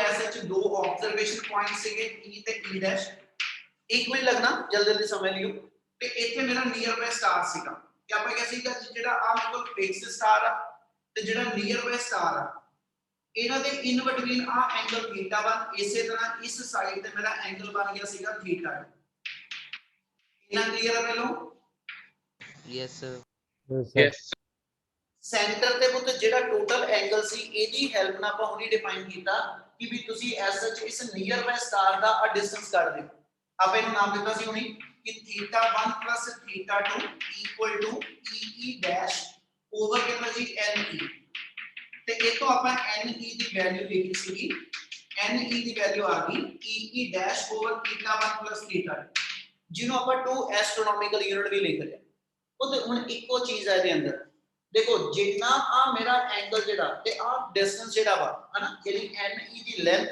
ते आ एंगल सबटेंडेड ये दोनों एक दूसरे दे रेसिप्रोकल ये तो एक लाइन लाइन लगिया जे n इथे ना होके n मेरा इथे हुंदा यानी नियर बाय स्टार दी लोकेशन जेडी आ 100 लाइट ईयर तो बियॉन्ड होएगी ते प्रॉब्लम की आएगी आ जब मैं एंगल इथे मेजर करने आ ठीक है जी आ एंगल मेरे छोटे होई है ते जिन्ने आ एंगल मेरे स्मॉल होंदे चले जाने जिन्ने आ एंगल मेरे स्मॉल होते चले जाने ते इना स्मॉलर एंगल नु मेजर करना एक्यूरेटली उतना ही टफ होता चला जाएगा ਅਸੀਂ ਕਹਿੰਦੇ ਜੇ ਇਹ star up to 100 light year distance ਤੱਕ ਹੈਗਾ ਵਾ ਤੇ ਆ ਐਂਗਲ ਜਿਹੜੇ ਨੇ ਇਹ ਮੇਜ਼ਰੇਬਲ ਫਾਰਮ ਚ ਰਹਿੰਦੇ ਆ we can easily measure those angle but ਜੇ ਇਹਨਾਂ ਸਟਾਰ ਦਾ ਡਿਸਟੈਂਸ ਜਿਹੜਾ ਉਹ ਮੋਰ ਦੈਨ 100 ਲਾਈਟ ਈਅਰ ਹੋ ਜਾਏਗਾ ਤੇ ਫਿਰ ਇਹਨਾਂ ਦੇ ਐਂਗਲ ਜਿਹੜੇ ਨੇ ਇਹਦੀ ਵੈਲਿਊ ਸਮਾਲ ਹੁੰਦੀ ਚਲੇ ਜਾਣੀ ਤੇ ਜਿੰਨੇ ਐਂਗਲ ਸਮਾਲ ਹੁੰਦੇ ਜਾਓਗੇ ਉਨਾ ਹੀ ਉਹਨੂੰ ਐਕੂਰੇਟਲੀ ਮੇਜ਼ਰ ਕਰਨਾ ਟਫ ਹੁੰਦਾ ਚਲਾ ਜਾਏਗਾ ਇਸ ਲਈ ਅਪ ਟੂ 100 ਲਾਈਟ ਈਅਰ ਤੱਕ ਜਿਹੜੇ ਐਂਗਲ ਨੇ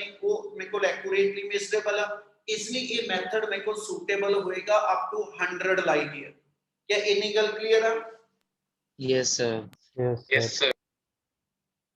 ਕੀ ਤਿੰਨਾਂ ਨੂੰ ਕਲੀਅਰ ਆ ਬਾਕੀਆਂ ਨੂੰ ਨਹੀਂ मिस्टर Clear है sir. Yes, sir. Yes, sir. हाँ मान्या, सर Clear जो मून वाला जो था उसमें हम मून से डिस्टेंस मेजर कर रहे हैं या अर्थ से? ओए बच्चे ਆਪਾਂ ਇਹ ਕਿਹਾ O ਤੋਂ A ਜਾਂ B ਤੋਂ A ਹੈ ਨਾ, ਮਤਲਬ B ਤੋਂ O, ਮਤਲਬ ਮੂਨ ਤੋਂ ਅਰਥ ਕਵਾਂ ਜਾਂ ਅਰਥ ਤੋਂ ਮੂਨ, ਉਹ ਡਿਸਟੈਂਸ ਤਾਂ ਸਾਨੂੰ ਨੋਨ ਆ, ਠੀਕ ਹੈ ਨਾ। Yes, sir. ਡਿਸਟੈਂਸ ਮੈਨੂੰ ਨੋਨ ਆ, ਸਾਈਜ਼ ਮੇਰਾ ਅਨਨੋਨ ਆ, ਯਾਨੀ AB ਲੈਂਥ ਮੇਰੀ ਅਨਨੋਨ ਆ, AO ਜਾਂ BO ਲੈਂਥ ਜਿਹੜੀ ਆ ਡਿਸਟੈਂਸ ਆਫ ਮੂਨ ਫਰਮ ਅਰਥ, ਠੀਕ ਹੈ, ਉਹ ਡਿਸਟੈਂਸ ਮੈਨੂੰ ਨੋਨ ਆ, ਠੀਕ ਹੈ। ਐਂਗਲ ਤੁਸੀਂ ਮੇਜਰ ਕਰ ਲਿਆ, ਡਿਸਟੈਂਸ ਤੁਹਾਨੂੰ ਪਤਾ ਵਾ, ਤੇ ਅਸੀਂ ਆਰਕ ਦੀ ਲੈਂਥ ਕੱਢਣੀ ਆ। क्लियर है?